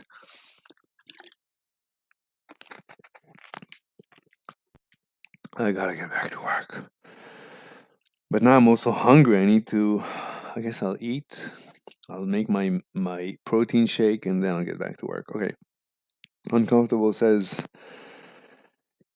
now look, Uncomfortable. You're sitting there working and I'm providing you comedy relief as you're working. Does that sound fair to you? That sounds fair to me. Let's continue. LOL. I just love how everyone who debates with Mr. Slave always come out with the same conclusion. What the fuck is going on? What is this guy talking about? Where is the data? What is your reasoning? LOL. Right. Well, I don't use data. I use their data. I always use their data. Whatever they say, that's what I use. So that there's no reason to argue. Because if you present data, they're going to argue against the data. They're always going to disqualify your data. So I'm not going to present data. I'm going to let them present data. Yep. It's a very powerful technique. This is not a very interesting troll, guys. Let's waste people's time, LOL. It's fun. I don't know why you would say that. I think next to work, this is very productive. It's very productive for me. I mean, it's very important for me to understand why vegans are wrong and, the other topics that I debate. It's very important for me to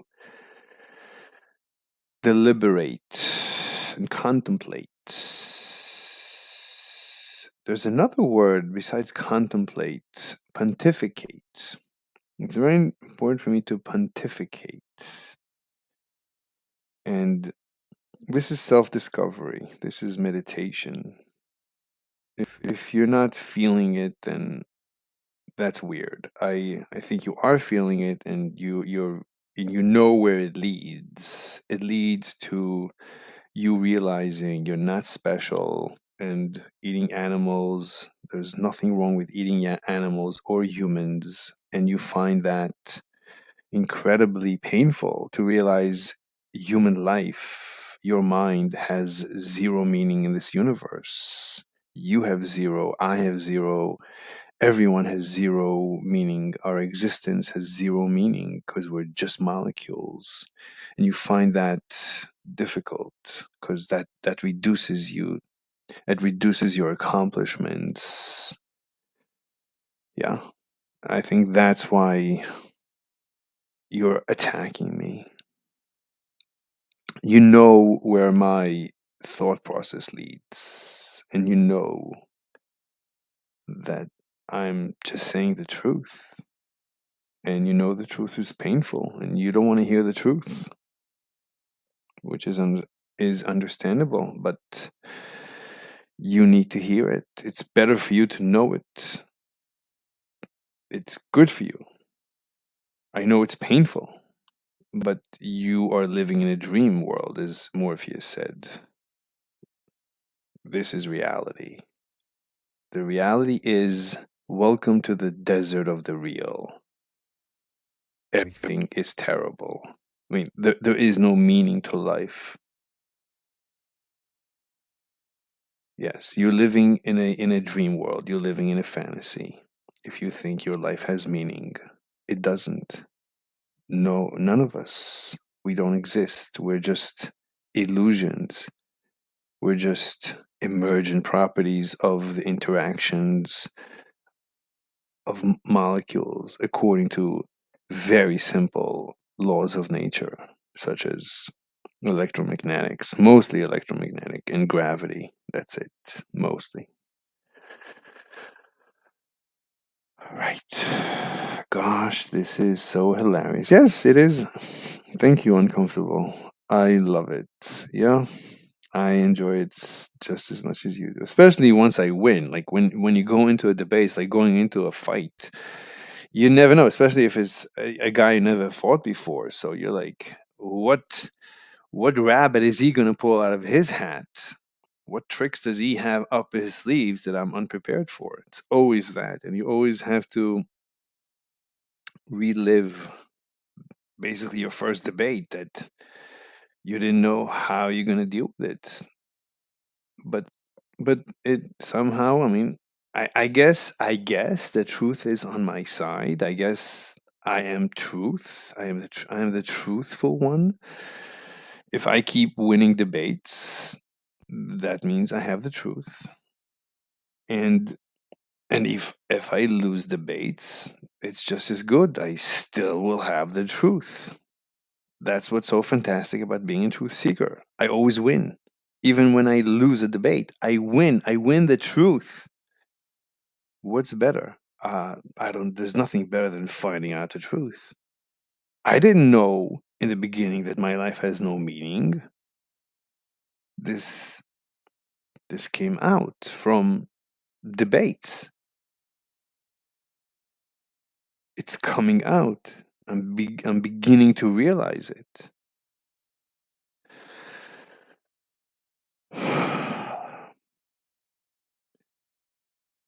Kerfi says he has to Google it. Yeah, they kept mentioning something about the 5 principles of the theory of science. I don't know what they're referring to. That's how they test me if I'm a scientist. I never heard of this in my entire life. I actually once took an online philosophy of science course. I don't remember that being mentioned in that course either. So I don't know what they're talking about. I didn't finish that course. I mean, the course was really difficult to follow. But I think I went through a few lectures. I got the essence. I loved the essence of the philosophy of science. It was beautiful. The essence of the philosophy of science is that science is categorized as a religion, as mythology, according to Professor Karl Popper, who basically invented the philosophy of science, which is incredible. It's so true. And I think that's when I stopped being an atheist, a warring, a battling, combatant atheist, and actually became pro-religion, anti-atheist activist.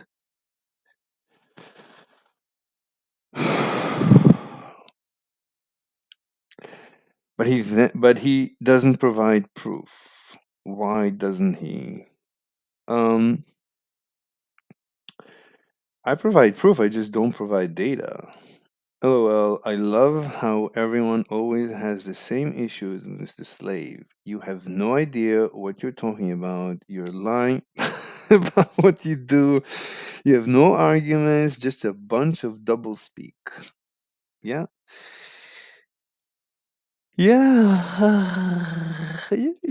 Either they're right, maybe they're right, and I am some fraud, but I'm not aware of being a fraud. It's like I'm always checking myself. Wait, am I a fraud? I don't know. Not as far as I know. Mr. Slave is a legend. Thank you, uncomfortable. Just Control C, Control V into the message. Okay.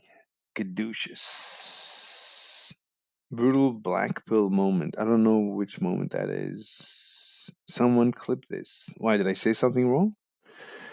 It's all about Caduceus, Hormaxer, Greg Lurick, Everyday Ashley, RPG, Dennis, Alex, Black Sweet Silver, Slave, and all the dramas surrounding all of it. Yeah, I'm out of the drama. I don't want it to be dragged back in. I'm out. Goodbye, drama. I'm not interested. It's actually a waste of time. It's actually boring. And it doesn't let me work. Because once they start the drama, then I have to invest time thinking about, oh, he said this, I should have said that. Oh, all the personal attacks, the endless personal attacks. It's the ultimate waste of time. Why would I want to do this to myself? I'm out of the drama. The drama is behind me. This is hilarious. Okay. So the mob virus, FTW. What is FTW? I don't know. FTW? I don't know. Is the universe worse off because of what I do? Mr. Slave's favorite line. Right. It's very powerful. Like, you knocked them out. It's like I'm talking about the balance sheet of the happiness of the universe. And you have to agree with me or disagree. But it's very powerful. The balance sheet of the happiness of the universe. AOX Productions, RPG. Oofy doofy. I like eating oofy doofy food, aka gay slop. Alright. Spicoli is right. Just look up the definition of attraction. Spicoli was right. My current owner, we clicked the second we saw each other. I mean, I'm ugly and old, and she's beautiful and young, and it doesn't matter. We clicked right away. So, yeah, it's incredible. You have to find a woman that will love you, and you love her. She exists. Many of them probably exist, and the more you go through, the more potential you have of meeting her. You just have to cross paths. You just have to go out a lot. But you also have to go through self-discovery and learn pickup and learn game.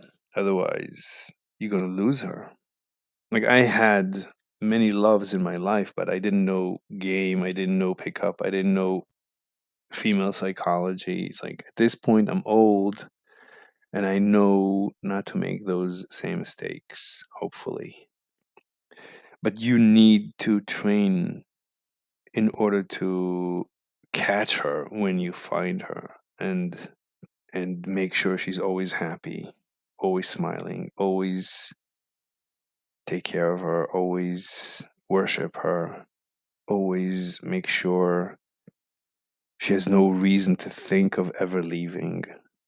Make her addicted to you. You see Alex as you bang the chick. LOL, what a nightmare. I know. So that's why you need to let go of the drama. Just let go of the drama. You don't want that to happen. You don't want that to happen. You want to enjoy the moment. This is Zen Buddhism, whatever. This is Zen meditation. This is Zen. Just enjoy the flavor, enjoy the second, enjoy the experience, enjoy the moment. And if you're at the end having sex just to have revenge against Alex, then no, you don't want that. You absolutely don't want that. You want to put Alex to rest. You want to relax and let Alex fade into whatever. Just whatever happened. Some was good, some was bad. That's life. Just let it go. You're not gonna change Alex, you're not gonna change the universe. That's a given. Just enjoy. 1 second, somebody sent me a message on Discord. Friends. Pending. All right. I guess that was it. There's a mention on debates.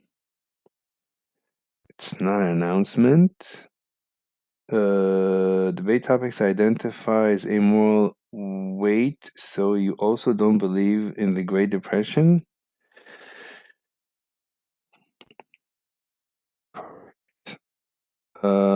I'll be here at around 11 p.m. today.